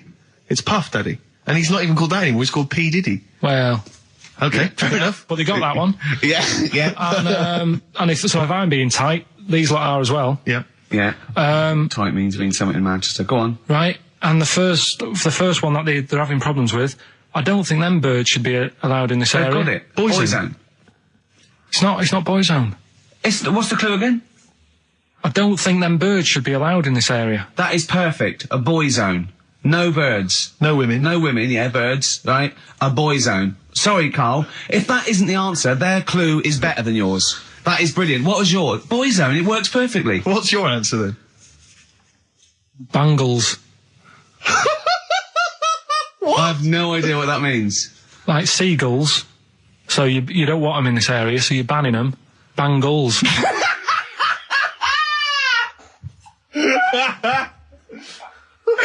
Oh! Well, give it to Boyzone, because Boyzone's better. There is virtually allowed in this area, it's a Boyzone. I think we should have a rollover. Carl beat them. You have to use his logic, surely. But theirs works. You can't do what am I thinking. No, that's not what I'm thinking. It works perfectly. I think you've got to give it to the ones that got the Boyzone. Well, how about, right, because they didn't actually get into my head. Heaven forbid. How about we just keep back the David Attenborough, and they can have, I'll chuck in the Hellraiser, right? Okay. And Blondie album and the Madness one. Yeah, okay, pick a winner at random. Pick a winner, Steve. I'm going to give it to Paul Sloman, who got those answers, and he also says, P.S. Carl, you're a moron. So I'm giving that to Paul, and good luck to him. Right, well, he's got a crazy night tonight. If we can rush these over to him, he's got a cracking Saturday night. Well, if I'm a moron, I might get your address wrong when I send them to you. Coming right back at you, Paul. Yes. Right. John, play your song. Carl's annoyed because they didn't get banned girls. A song for the ladies. I think we seem to have missed this a lot of weeks, but I've been wanting to play this for ages. It's not like us to forget things than that. We've got Rockbusters coming up in about 10 minutes or something, right? Now, look forward to that. People email in, and they don't just do it for fun. They do it because they know they've got some good prizes lined up. Right. So they're doing it because it gets them something. Yeah, my prize is that I've learned something in life. I've gone through an experience, and hopefully I'll come out in some way better if I don't get mashed. That's it. That's the prize. That's why we do anything, isn't it? Right. Prizes. Yes. Rockbusters. Yeah. It's one of the big exciting quiz shows, and this may be one of your last chances to play. There's rumours that it's going to get ditched, Rick. Rumours that Karl Pilkington, the creator and mastermind behind it, has already grown tired of it. It's all from the way you heard them earlier on, the very best of the Stone Roses. From that we played I Want to Be Adored. That's one of the prizes. That's a nice little Christmas compilation. Second hand now then, really, isn't it? Second hand, yeah. 50 years of the greatest hit singles. I'll tell you there's some great stuff on here. Opens, Rick, with Bohemian Rhapsody. One of the biggest number ones of all time. If you've not heard that enough already. You're followed then by John Lennon's Imagine, Candle in the Wind, Elton John. You've got all on one CD, Stephen. Well, these are some of the greatest rock minds. They've chosen some of the best songs by some of the best artists. Paul McCartney's Mull of Kintyre. That's on there. We've got, let me see. That is pretty impressive though, because they are real big classic number ones, as opposed to, you know, the song by the artist they didn't really care about. You see those things on, this is not available in the shops, and it's, you know, the second best song artists have done. It seems odd that we're giving it away on XFM because it includes Robbie Williams' Angels, Atomic Kitten's Whole Again, Spice Girls Wannabe, Kylie Minogue's Can't Get You Out of the Head, and I think it almost closes with Steps Tragedy. That's the penultimate track. It ends though, any ideas? It's a big hit single. But do they know it's Christmas, Band-Aid? Perfect for your Christmas party. Sure. We've also got the Groove Armada current album, is that from them? Yeah. And signed by the man himself, the Big Beach Boutique DVD, Fatboy Slim's concert on that Brighton beach. And there's all kinds of treats on there. And includes an audio commentary by Norman Cook. I don't know how that works. 3 hours of him going, this is where the needle almost jumps. Yeah, watch out for this. I did a little bit of scratching. I'm not very good at scratching, but just look forward to that. I'm putting a different track. You'll see me there. Yeah. There's the crowd loving it. Here's me. I'm just waiting for this. Is where I go from Conga Squad to Basement Jacks. Yeah. Look forward to that. That's one of mine. I'm popping on what you see there. I've got Praise You ready on it. Yeah, I just got that was slightly dusty. I just had to wipe that down with a damp rag. Yeah. So we look forward to that. Plus, I suppose this is good if you're a fan. This is a box set of the first series of Linda Green. I think a new series starts this week or has already started. I'll tell you what I found when I was clearing up, Rick, because I know it's not a big movie this week. We normally give away a big movie. I was moving house this week and I found a video that you're more than welcome to if you're a fan. No, it stars Kurt Russell. Executive Decision. I've got that to give away if you're interested. Executive Decision with Steven Seagal in a cameo as well. So I think it's on TV this week, Rick. So if you miss it this coming Friday, you don't tape it this Friday. Well, here it is on video. Bring it in, because I think Carl's excited about that. I think Carl would like to win that, wouldn't you? Great prizes there. How about if you come up with an extra Rockbusters today for the bonus prize? I don't think I'm the man for the job, Carl. I think it has to come from your unique take on the world. Carl, I don't think you've quite worked out why you're funny and why things you do are good. Go on then. Right, you ready then? So, just in case you haven't heard it before, I'll give you some initials of a band or an artist. We're not doing Rockbusters now, are we? Yeah, I thought, well, we've just... we keep that going, then we've got... I love educating Ricky, that's my favourite thing now. Well, what do you want to do, Steve? I think let's do the clues. It's just like he's sort of bigged up the prizes. And so this is only by email. Give the email address out now for people to write it down now, Carl. Right, it's ricky.gervais@xfm.co.uk. ricky.gervais@xfm.co.uk. Only entries on email. Yeah. You're going to get 3 clues. You've got to get them all right.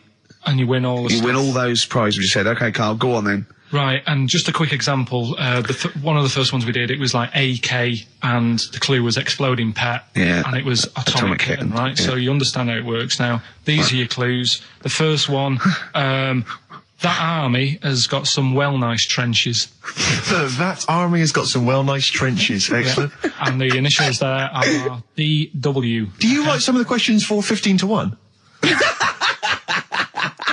Go on. So that army has got some similar phrasing. Trenches. Okay. Okay. The second one. What are the initials there, Carl, on that person? DW. DW. Yeah. Right. The second one. The top of them curtains are all wrecked. All the materials all worn. He acts it out though. We've got to get him on telly. We have got to get him on telly because his little face and his gestures. That's the second one. The initials being HV. Okay. The top of those curtains are wrecked. All the materials all worn out. Right, HV. And the final one, here's the final clue. I was in Texas the other week, right? I tripped and landed on my knees in a puddle. What's the initials? WH for that one. So I was in Texas, I tripped up, landed on my knees in a puddle. So that's WH. Incredible. You've got it! Is it great? It's fantastic! It's decimal. Okay, tell me during the record. Do you remember you're playing for these compilation albums? We got the Fatboy Slim DVD, Linda Green on VHS, and of course, Executive Decision, starring Kurt Russell as well. Oh God! Go on then, right? Okay, we've had a few emails. Anyone got it right, Carl? Educating Ricky, that's the final one. We've got to get that out of the way. We've got to get Rockbusters as well, though. We can do that at the end. We can whip Go on, then. But we've only got 5 minutes left. Come on. We're really tight. We haven't even got time for a last track. We've got an ad break and we've got to give out... Okay, give the answers then. This is ridiculous. So, Steve, on. do you want to pick a winner? I've got a winner when you give us the answers. Okay, so the first clue was that army has got some well nice trenches. Yeah. That was DW. Who's that? Dandy Warhols. That's brilliant. That's brilliant. All right. It's good, yeah. The second one. The top of them curtains are wrecked. All the material is worn. Yeah. HV. That's Holly Valance. Oh, he got a phone call for a woman saying I haven't heard it, and he was talking to her off air, and she went, what is it? So-and-so said them curtains. She went, all right. He said, you know the thing around the top of the curtain is a palmet, not a valance, and he went, cut her off. Yeah, but my auntie's always making balances on everything. I'll tell you about that next week, right? I'm looking forward to that. Right. Is this the one that farted for 5 minutes? Yeah, the very same. Yeah. Right? So we'll talk about that.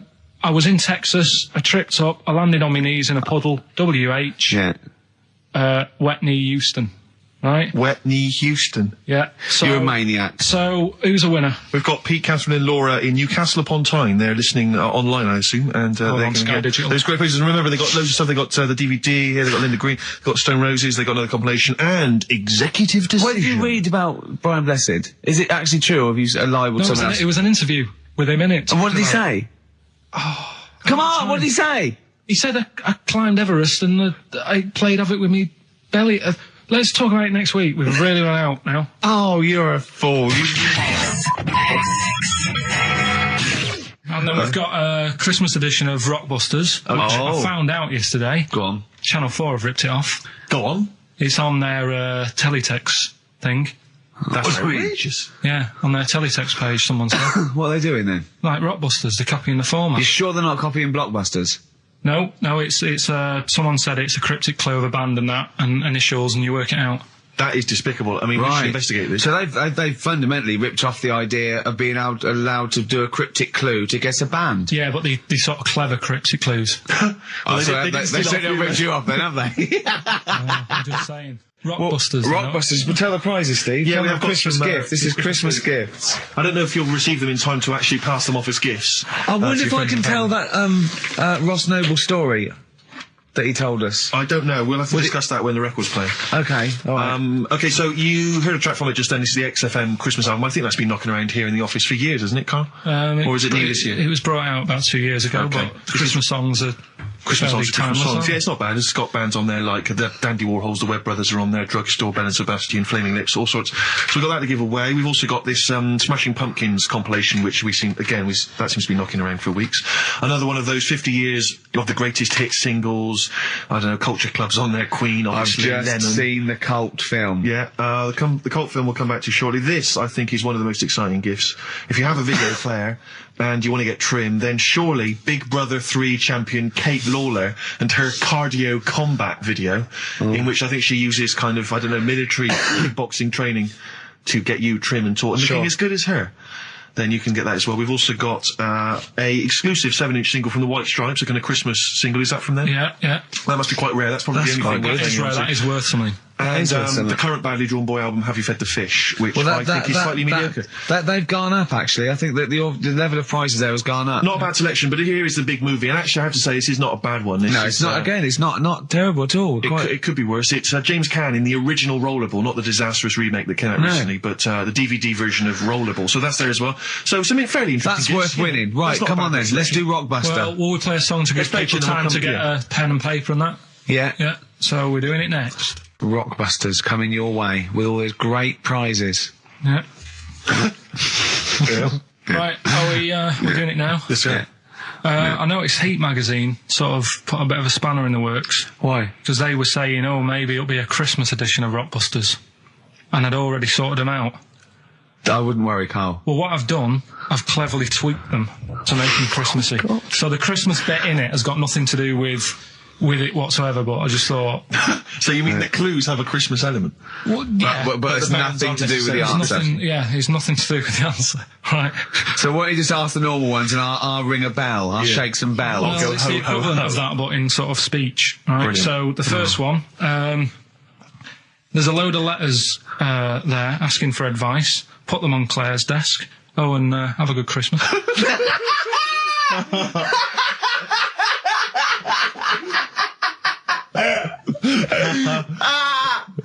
Oh, give it to us again. Oh, God. Right, so there's a load of letters asking for advice. Put them on Claire's desk. Oh, and have a good Christmas.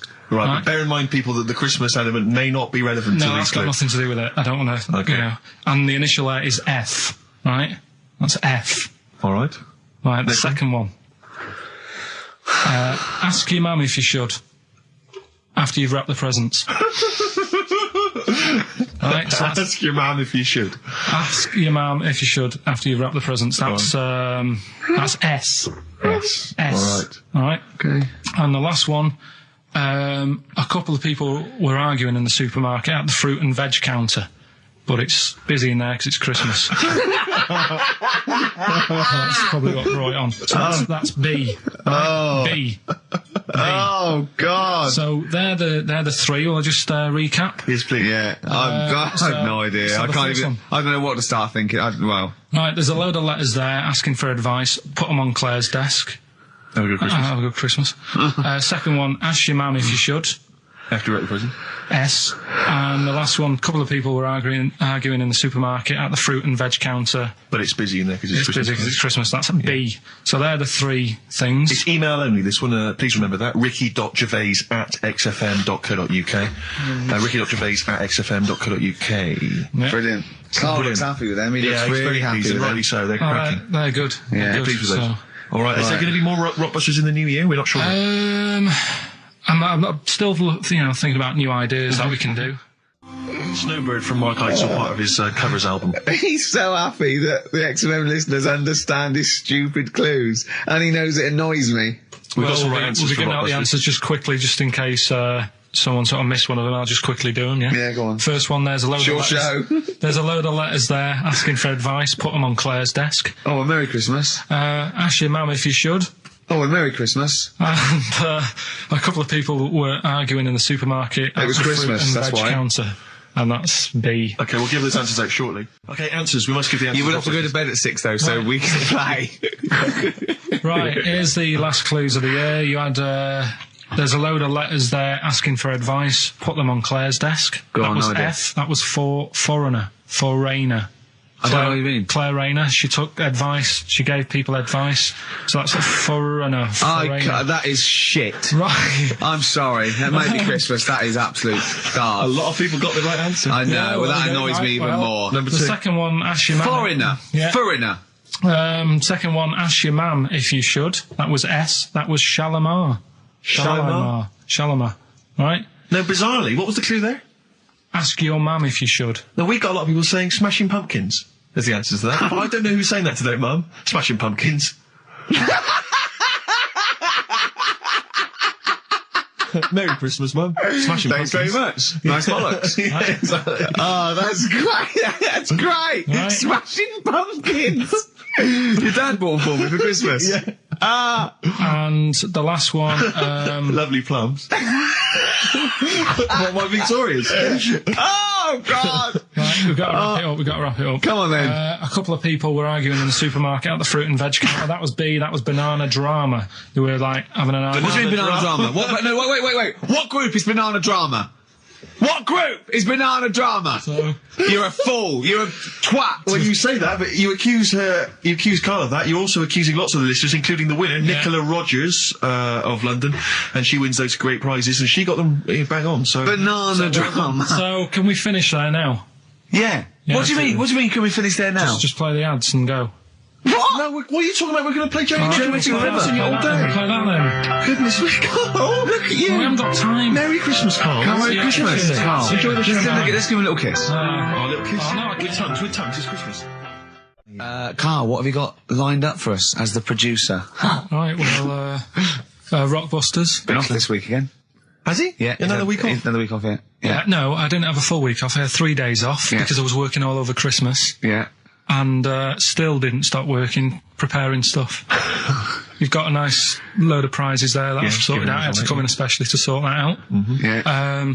Rockbusters. Did you will rifle continue. through the drawers up at Capital Gold instead of down Yeah, here? yeah. Rockbusters, we're still doing that. Yeah, you're bigging it up. Yeah. He's bigging it up. Yeah, still doing that. We've got that. Well, it's coming up to 1:30, and so it's time for Rockbusters. It's a structured show. It's a new leaf. This show in the new year is going to be structured. Set pieces, hitting our marks. Do you know what I mean? There'll be time checks, weather checks. A bit cold out. If you're driving, careful on that. So do the prizes. Check for traffic, if it's bad. Yeah. Okay, well, again, an arbitrary selection of goodies. What are those politicians doing? Was that XFM News? Yeah. Right, what have we got? So we've got, for those that are a fan of the movie Donnie Darko, which a lot of people rave about this year, a sort of weird teenage movie, then there's a sort of sweatshirt there. It is actually quite nice. It's not bad at all. It's medium, so if you're a bit of a bloater, don't bother to apply unless you've got a friend already. We've also got here a Graham Norton video. Certificate 18. Please don't phone up don't email in unless you're above the age of 18. Yeah. And that's, I think, the best of his TV show. Yeah. Look forward to that. It's a big stiff video, that, isn't it? It's a big stiff cock of a video. Thanks very much. I meant you meant the bird. Yeah. There's also a fairly mediocre British wartime thriller, Enigma, which a lot of people, it was hyped for a while, but it's actually interminable. I've seen it. The first series here of The Kumars at number 42 on DVD. I think that's award-winning, so that's available as well. We've got 2 CDs by the look of it. We've got Pulp's Greatest Hits, which I don't think sold very well, and so presumably they are giving that away. And Johnny Cash's current album, American For the Man Comes Around. There's some good cover versions there. Again, another big sell. A big sell. We're really pushing this. It's quite kooky. Johnny Cash here does covers of things including Personal Jesus. Oh, right. By Depeche Mode. We've got Bridge Over Troubled Water, his version of that, Desperado. And anyway, it's not bad. That's probably the best treat in that bunch. Right. And, I'm assuming there's some questions there, Karl. Yeah. Right, here we go. If you're a new listener, the way it works, I'll give you a cryptic clue and some initials, and it sort of makes up a band. Yeah. Makes more sense when you hear it, I reckon. Not particularly. Wow, not really. Although people do get it. I just worry about the state of our listeners. Go on. Right, so there's 3 of them. You email in ricky.gervais@xfm.co.uk. It's email only. I repeat, it is email only. We are too lazy to answer the phone. Yeah. Okay, Right. Here we go then. Number 1. There's normally 2 easy ones and a difficult one. Sure. So here we go. Number 1. Don't argue with him. He ain't going to change his mind. Don't argue with him. He ain't going to change his mind. Yeah, that's AA. AA. So that's the first one. He's not going to change his mind. What do you mean, You've just got them written out, haven't you? I'm just thinking about what the answer is, so I don't write the answer down to this one. Don't worry, they get it. Yeah, don't worry. Well, you can't remember it. You came up with it. There's only 3. I know, it's weird, isn't it? No, it's not weird. It's incompetent. Right, the second one, anyway. I hope you get this. I hope you get this. Email in and tell us the answer. This is a shambles. Hang on a minute. Keep going. Go on. He always gets what he wants and doesn't worry about anyone else. P. And you don't know You don't know that is? I'm sure it'll come to me once I see it on email. What do you mean? Once they get it, you'll agree with them? I'll know if it's the one I had down as the answer. This is brilliant. Imagine Jeremy Paxman doing that. Going, University Challenge. Is that right? Go on. Right, so that's that one. Give us that one again. He always gets what he wants and doesn't worry about anyone else. P. But you're confused. I don't understand how you can be confused. Yeah. What's the third one? I'll have to put that woman in the oven. And that's AB. All right, quickly give us them again. Right, so the first one, don't argue with him. He ain't going to change his mind. That's AA. He always gets what he wants and doesn't worry about anyone else. That's P. And I'll have to put that woman in the oven. AB. All right. Okay. Ricky.gervais@xfm.co.uk. I'm going to play a classic track now by Neil Young, Alabama. It's beautiful. Neil Young, Alabama. Carl is still confused. He's waiting. He's biting his fingers, waiting for an email to tell him the answer to the clue he made up but can't get. I love that as an experiment. As a that would confuse psychologists, that you come up with something that you can't get. It's brilliant. Yeah, you came up with the question, you don't know the answer. And you expect them to, but you can't, and you made it up. Look at your face. Play some adverts. Honestly, Juan by Billy Corgan's new band there. Ex-Smashing Pumpkins. Sounds a bit like them, but I like it. It's all right, not bad. I like it. You would take to know, Rick, incidentally, that someone's got the right answer. So Carl knows the answer, yeah. Brilliant. Well done, Carl. You're a fool. Right. Right, what are you doing then? Let's have a quick reprise, if we could, of the Rockbusters clues. Yeah, Rockbusters, if you've just tuned in, you've missed it this week. Here's your 3 no, clues. you haven't. That's why we're giving the clues again. Yeah, I know, but it's they haven't. Hey? What? Safe, they've been busy. Just give the clues again. First one. God. Don't argue with him, because he isn't going to change his mind. That's AA.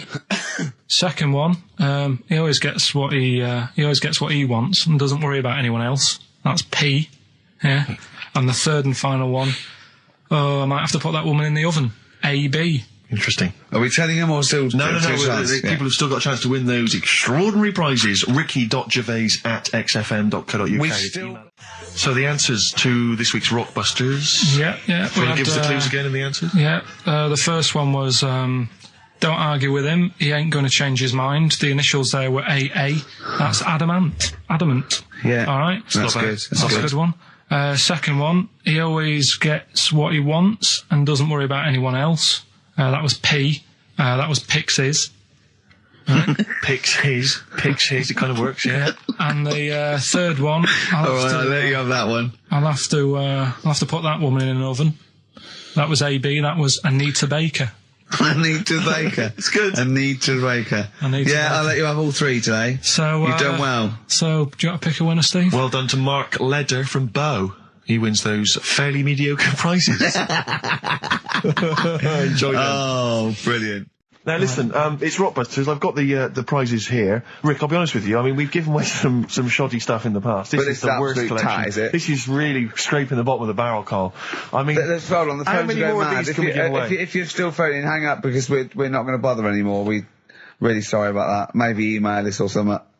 How many of these can we give away? Look at that. It's only Fools and Horses. It's the Christmas special from not this year, the year before. Yeah. I mean, we have given away so many of these. I imagine there's charity shops throughout London. Throwing them away. Yeah, throwing them away. Yeah.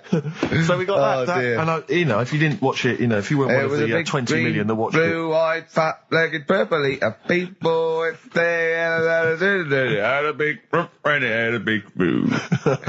It's something like that. And once again, the best chill-out album ever with, it's pretty much rubbish. It was a big boo. Actually, no, the songs are okay, but it's just basically a collection of songs you might have heard on adverts. So enjoy that. Oh, God, this one again, the best air guitar album in the world, Volume 2. This is no longer an entertainment show. This is 3 people chatting to each other now and again. Sometimes we remember it's going out. Sometimes we just take a call for our own amusement. I mean... It's the same price again.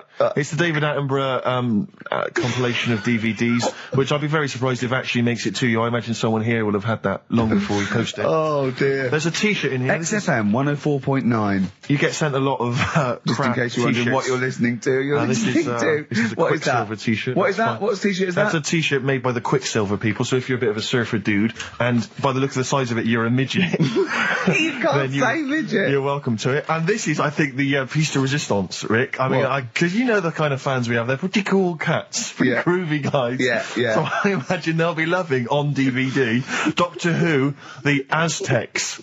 That's one of William Hartnell, the first Doctor's classic episodes on DVD. God. There. Rubbish. That's rubbish, Carl. Those prizes. I'm ashamed to give them away. Carl, you know our mate Johnny. He's a Doctor Who fan. Yeah. Do you remember? He bought the Doctor Who magazine, and he went to the toilet, and Steve got post-it notes and put geek on every page, and Johnny opened it on the tube, right, and it had geek and everything, and Johnny bought in the new Doctor Who magazine, I think this week's or this month's, right, and they've done the perfect Doctor Who fan, right, what the geek is, right, and it looks exactly like Steve. Alright, don't have a go, Rick. It does, and he went, and I'm going to try and put it on the website. It's amazing. It's got your hair, glasses, it stands like you, it's sort of dressed like you, and it's only, it's hilarious, and he was, I mean, I'm insulting you now, it sounds like an insult, but if you'd see it, you'd laugh. Well, Rockbusters, right? Yeah. Right, here we go. Just a little bit annoyed.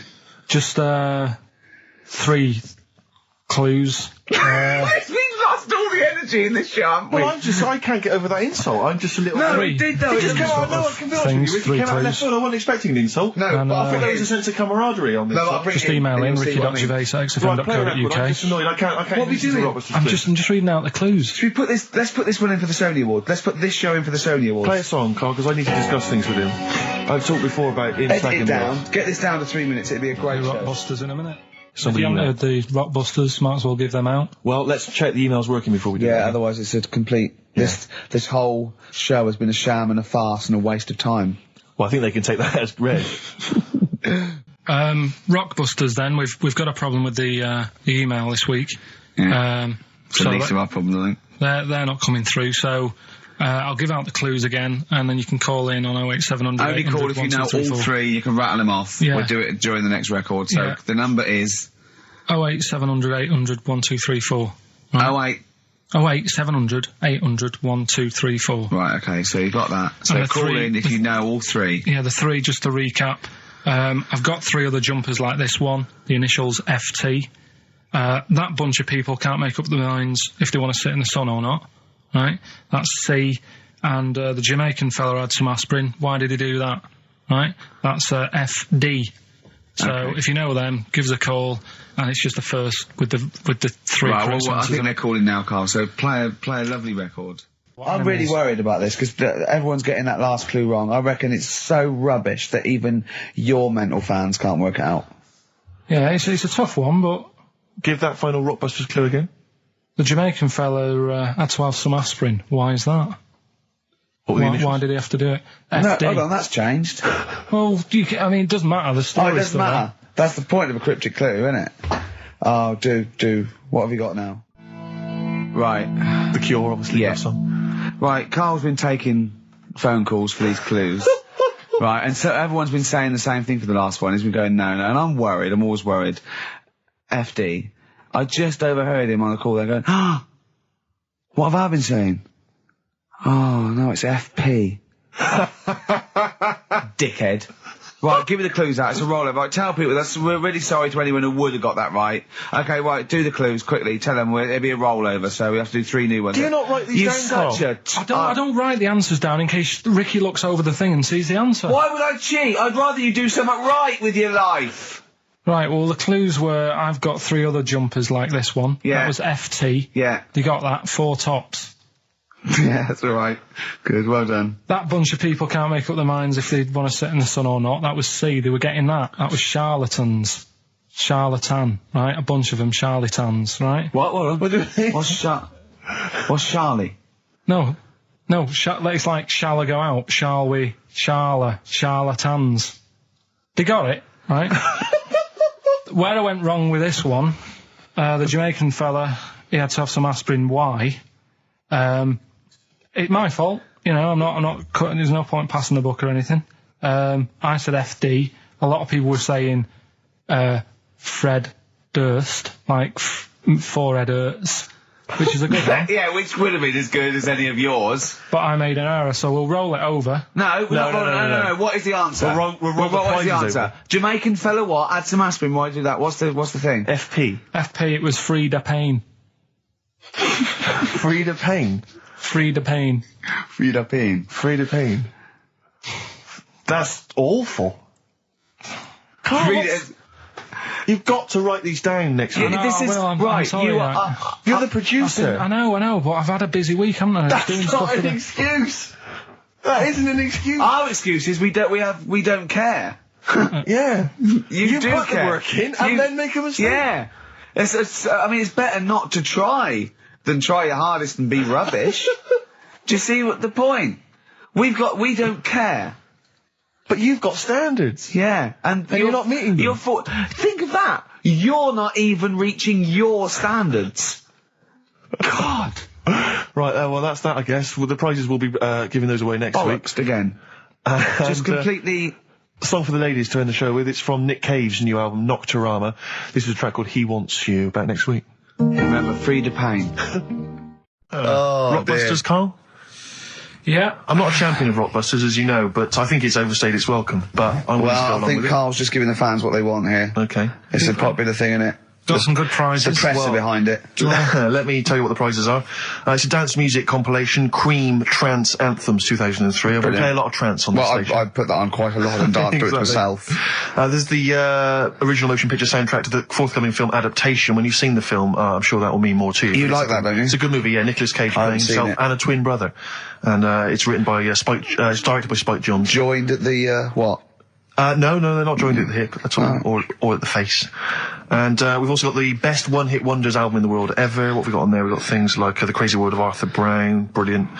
Nana, 99 Red Balloons. The Rembrandt. In fact, it kicks off with Nana. Sure. That's followed up by I'll Be There For You, the theme from Friends by the Rembrandts. Yeah. And of course, Breakfast at Tiffany's by Deep Blue Something.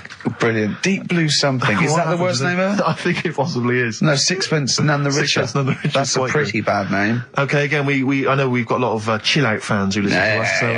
The best chill-out album ever. Yeah. Bear in mind, of course, all these prizes collated by Carl from, I guess, people's drawers. Yeah, look in your drawer.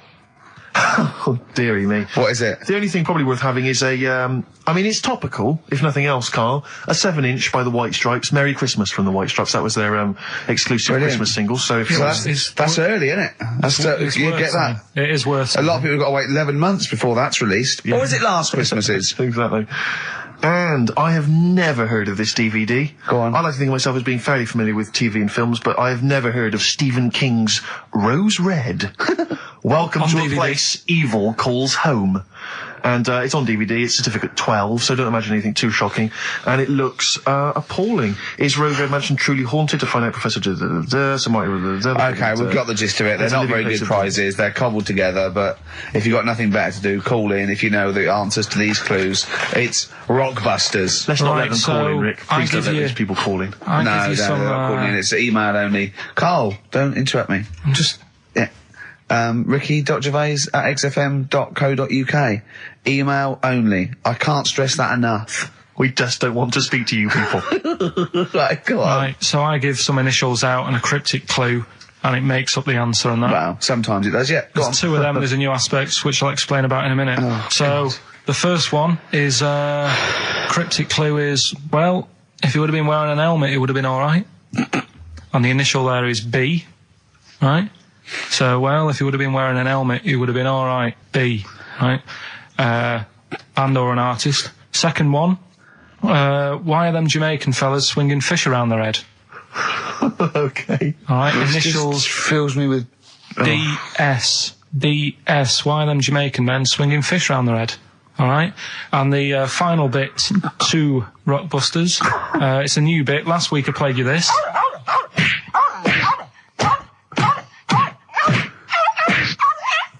His face goes along with it. That's someone beating up a dog. That was Smack My Bitch Up, right? So here's some sound effects and that, and they make up a song. I could listen to him talk all day. Let's have a listen to the effects.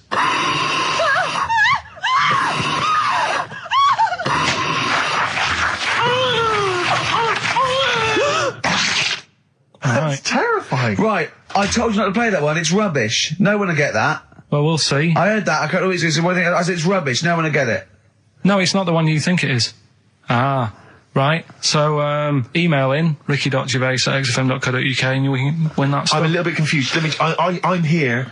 I've heard what you're saying. We've discussed this in the past. I don't know what's happening. What's that? Is that a clue? That's a cryptic clue. That's screaming to a song, is it? It was screaming. Well, don't say it. So it should stand up by itself. Don't give them any clue. Hang on a sec. So this is the name of a song. It's not a band or an artist. Yeah, that's so the first two are bands or artists, and the last one is the name of a song. I said we should abandon this. I said we should just pack it in. What, the show? Yes. So Rockbusters then. Yeah. Get these out of the way. We're running out of time now. I have to say now that we've had no answers that have attempted even to guess all three. Right, you see, that's because you're an idiot. Right, okay, right. Do the questions and the answers. And if I think that it's either too hard or ungettable because it's stupid, we're binning it. All right. I thought we'd already binned it. I'm annoyed that. Right, come on, do it quickly. The first one was, well, if he would have been wearing an helmet, he would have been all right. Right, what's the answer? That was B. What's the answer? Busted. Right, that works. All Busted, right. that's fair enough. Did anyone get that? I assume some people got... No. People have given up, Rick. People aren't even bothering to contribute. Right, what's the next one? They've just ignored it like it never happened. Busted. Second Busted. one. Busted. Why are them Jamaican men swinging fish around their head? Go on. That was DS. Yeah. 70s band, Detroit Spinners.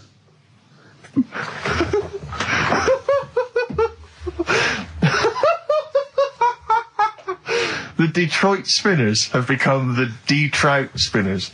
Yeah. Okay. Brilliant. And then the final bit, I play you some effects. They went like this. Let's hear this.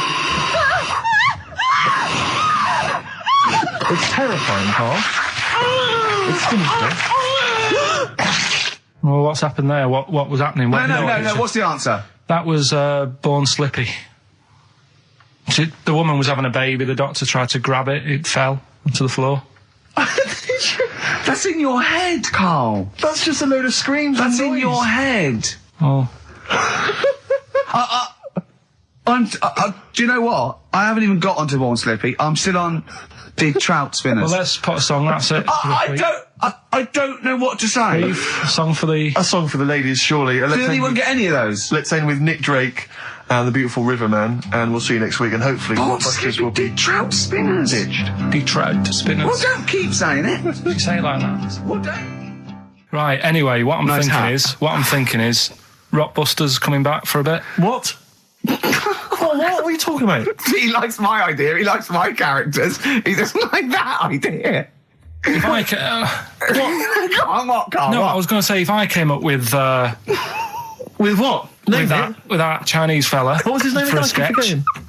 you wouldn't have liked it. So let's do Rockbusters and see how it goes. I know you weren't a fan of it, but Hang on. Yeah, I but thought- to be honest, Carl, he dissed Cheap as Chimps, and we know that's a brilliant idea. Hang on. Sorry. We all agreed that Rockbusters was a piece of old toss. no, I didn't. I said it needed And that's why resting. we stopped doing it. I said it needed resting for a bit. I don't remember that conversation. What do you mean it needed resting? We abandoned it because it was appalling. It started off as a nice idea, but you just gone crazy. None of it made any Let's play a sense. record and come back to this, shall we? What do you want to play? Bit of sugar. Oh, Yeah, brilliant. That'll cheer us all I up. don't know why you were thinking of bringing this back. I'm genuinely worried about this. Well, Is that the doorbell? Do you want to do Rockbusters, Steve? Now, can we? Okay, do listen. It? With the whole Rockbusters thing, I don't want to be responsible for bringing it back. So I think we should put it to the vote. You should email in. We'll give people 5 minutes to email in. I'll take a straw poll.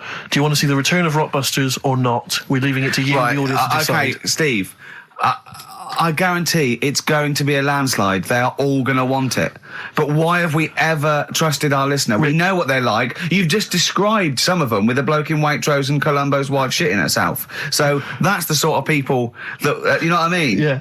It was weird because the Waitrose guy did ask for my autograph before he was hauled away. So maybe he is a listener.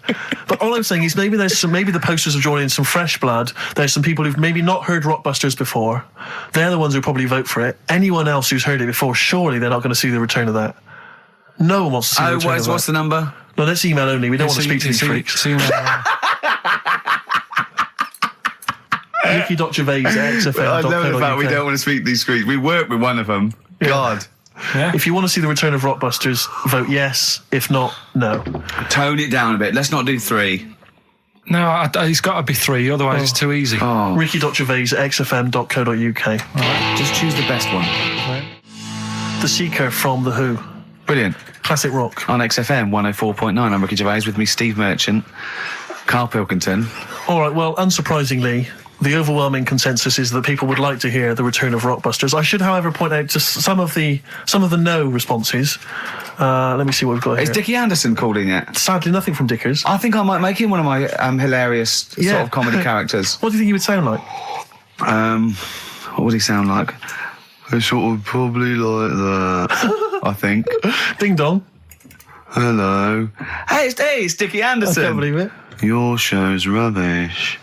Something like that? I mean, I think you should work on them perhaps before You're saying there's not a lot of substance to these I'm guys? just saying that, once the novelty of the doorbell has worn off... I don't think you understand comedy on radio, Steve. I'm not sure I do, to be honest. Listen to Noel Evans, listen to Moyles. You'll see you don't need to riff with it. It's just, you just do the doorbell and just say they're here. Right. That's all you need to do. Sure. So that's the main thing. Well, so we've had a couple I'm of thinking of some responses. more characters as well. Well, keep working on those. Yeah. Marcus has emailed. He says no to Rockbusters. He hasn't heard it, but it sounds rubbish. Believe me, you couldn't be more right. Well, does The Office sound good as a title? Right.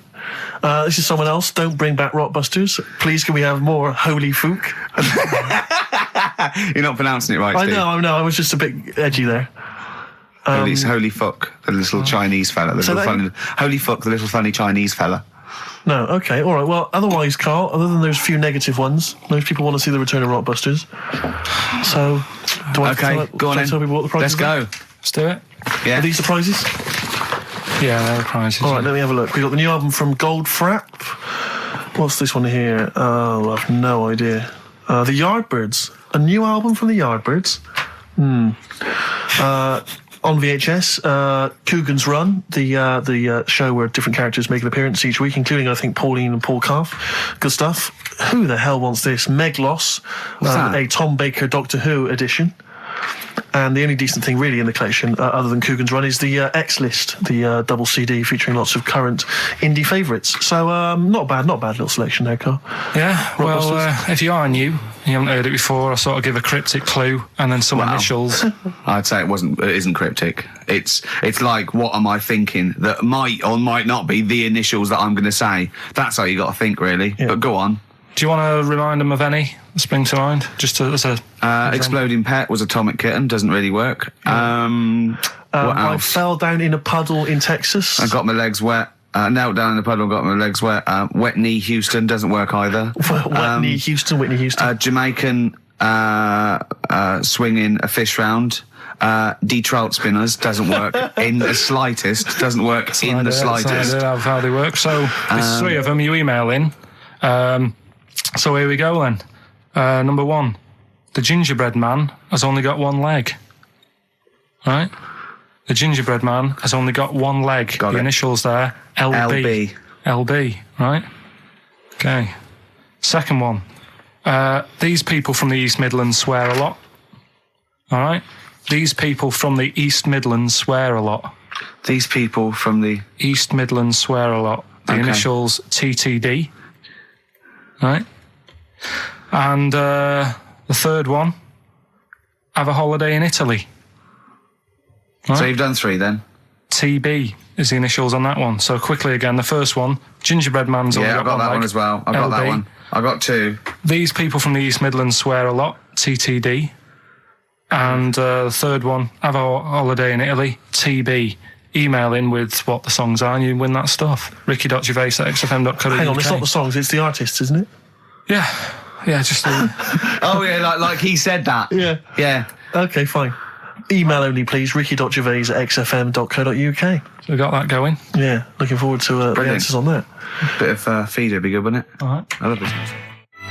Forget about tomorrow. Feeder on XFM 104.9. We've had a response from Dickie Anderson. Dickie Anderson, our number one fan, although not a man who's, he's not afraid to criticise constructively. Yeah. And he's simply emailed in, surely your show is bad enough without bringing back Rockbusters. A valid point. Placebo and Bitter End. I don't want to contradict you, lads, but it's not. We've got a full hour to go on the Ricky Gervais show on XFM 104.9. I am Ricky Gervais, the aforementioned Ricky Gervais, with me, Steve Merchant and Karl Pilkington. Rockbusters. A Forest, The Cure, XFM 104.9. Good track, isn't it?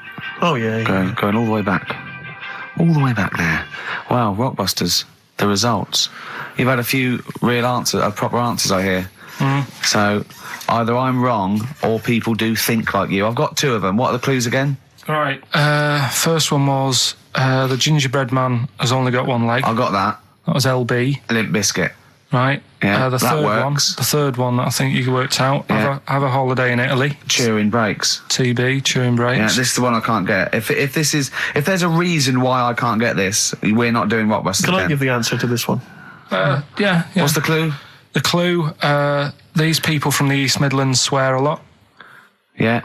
TTB. TTB. The answer. TDD. Yeah, go on. Give the clue again.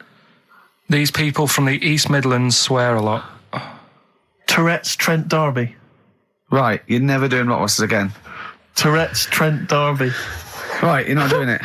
You're never doing. You've blown it. You see, you sneak that one in. Yeah, but I always like to sort of give two that, you know, are fairly easy, and then you sort of work out the men from the boys then, don't you?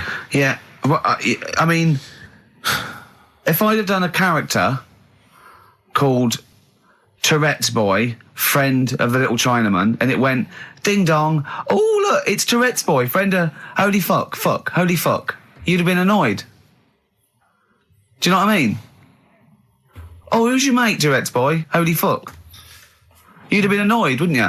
Is that a character from Lenny Henry's show? I can't remember whether it's Chris Moores or Lenny Henry. Yeah, one of them. Anyway, the winner, lucky old Richard Perks from Birmingham. He's listening presumably on Sky, and so nice to have him listening. And that's Richard Perks. He's got those answers, all of them right. In fact, most people seem to get Terence Trent D'Arby or Tourette's Trent D'Arby. Well, I think that's offensive. If you want to complain, what's the number? What do they write to complain about that? Using the same person you told people to write to and tell them I was a knobhead and shouldn't be on the radio. Last week when I was away. Did anyone do it? I think a few went through. Did you listen to the show? I listened back to the recording of it. Did you get any emails before you listened to the show? Yeah, when I got in. Did it upset you? What sort of things was it? Just stuff, I can't remember. Just it was weird because there was like a few of them in a row, and I just thought, what's happened here? Yeah. And because we said that, yeah, because you weren't here. So what did you say? I just said phone in. We had a couple of genuine emails that liked the show, didn't they? Yeah. And I said phone in and leave messages or email Andrew Phillips and Karl Pilkington and just say the show was great. The show was brilliant without him. But they went a bit too far, did they? What did they say then? Oh, I can't remember. I mean, it doesn't bother me because I'm not bothered what people say, am I? No. Do you know what I mean? No, you don't care what you say to people either. Poor little Robin, he looked crushed. Whatever. Well, it doesn't matter because he's doing well at what he does. He couldn't even hitchhike home because they wouldn't stop because his thumbs didn't show up. He couldn't. He was waiting there for ages by the side of the road. Do you know the difficulty he has buying gloves? It's murder for him. He wears little oven gloves from like Wendy houses. He has to wear Barbie oven gloves. Yeah.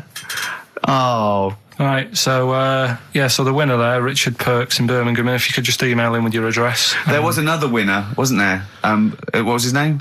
Actually, there was one person who got all the right answers, and there was almost a winner, but his name was Peter Kay. And I like Peter Kay just coming second, so we gave it to Richard Perks. Yeah.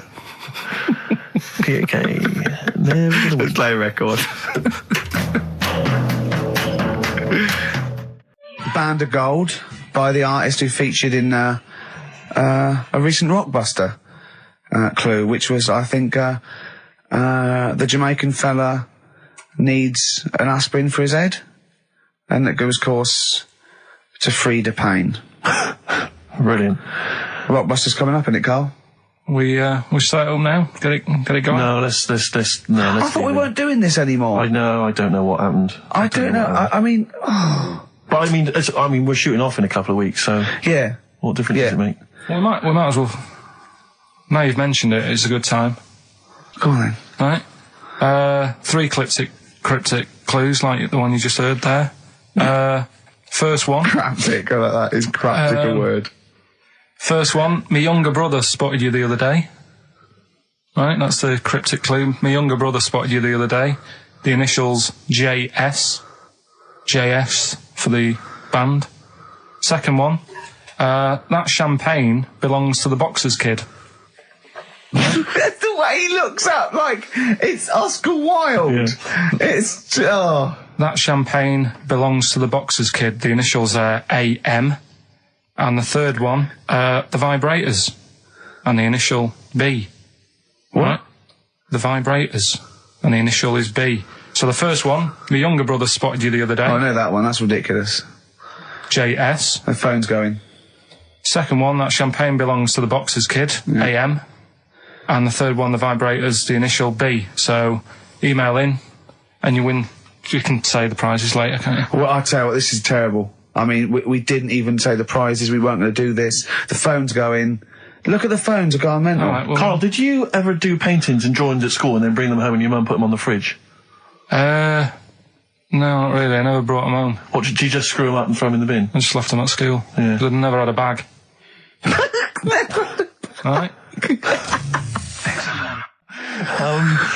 We should give the Rockbusters clues again one final time before we give out the answers. And I should mention the prizes as well. If you still want to enter, we've got various things, a couple of CDs, a smash hit CD. Like looking into a mirror. Let's move on from that. Club Anthems 2003, Strange and Beautiful. Eh? I hate being nude anyway. Why? What do you mean you hate being nude? It's not normal if you walk about. Do you walk about the house without on? No, because we've got windows. Yeah, but alright, with the blind shut or whatever. Well, I have a bath. No, but say like with Jane and that. Are you happy walking about? No, just think, no. I'll walk around in my pants or a towel. I won't purposely walk around nude for the sake of it. No. No, I know. So, but I in the morning I don't mind when I get up. Yeah. Go for a shower. But I don't sort of flaunt it about. I just wondered if that's normal or. Well, no. What do you mean? Is it normal? If there's no one can see you, then No, like, but your girlfriend's in and that. But what I mean is like you can put a pair of pants on, can't you? Do you know all I'm saying is? Well, put Steve's on if you want. Yeah, for 30 quid. What do you want to do? Do you want to put a pair of pants on now? No, it's just like you're asking me to do it for a pen. What would you do, right? What would you do, right, if you did that thing with Steve and you left your pants in there, you went and you put his on, but it was sort of like it was damp. Right, so Rockbusters then, we'll get this out of the way, right? So the prizes, Carl, mentioned there's a number of CDs. We've also got Wild Weather, a fascinating, it looks like 2 VHS set about weather, about various weather conditions around the world. That must be selling like hotcakes. Sean Lloyd could be in that now. Yeah, indeed. And also signed by Norman.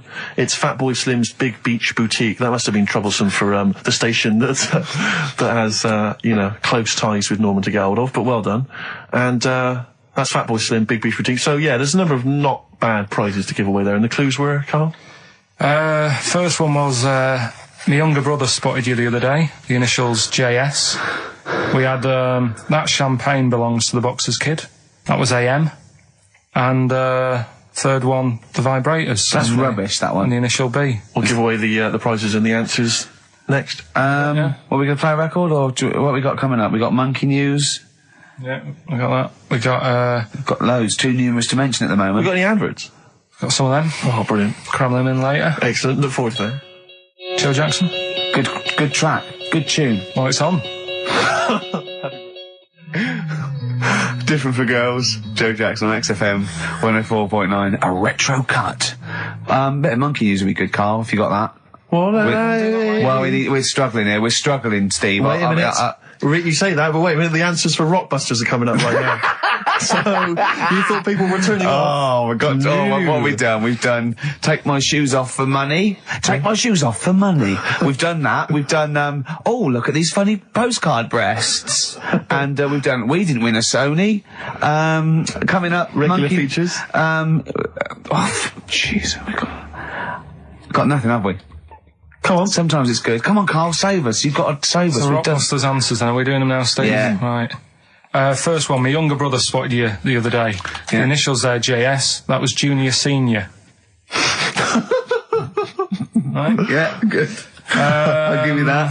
Second one, that champagne belongs to the Boxers Kid. That was AM. That was Alison's Moye. Alison's Moye.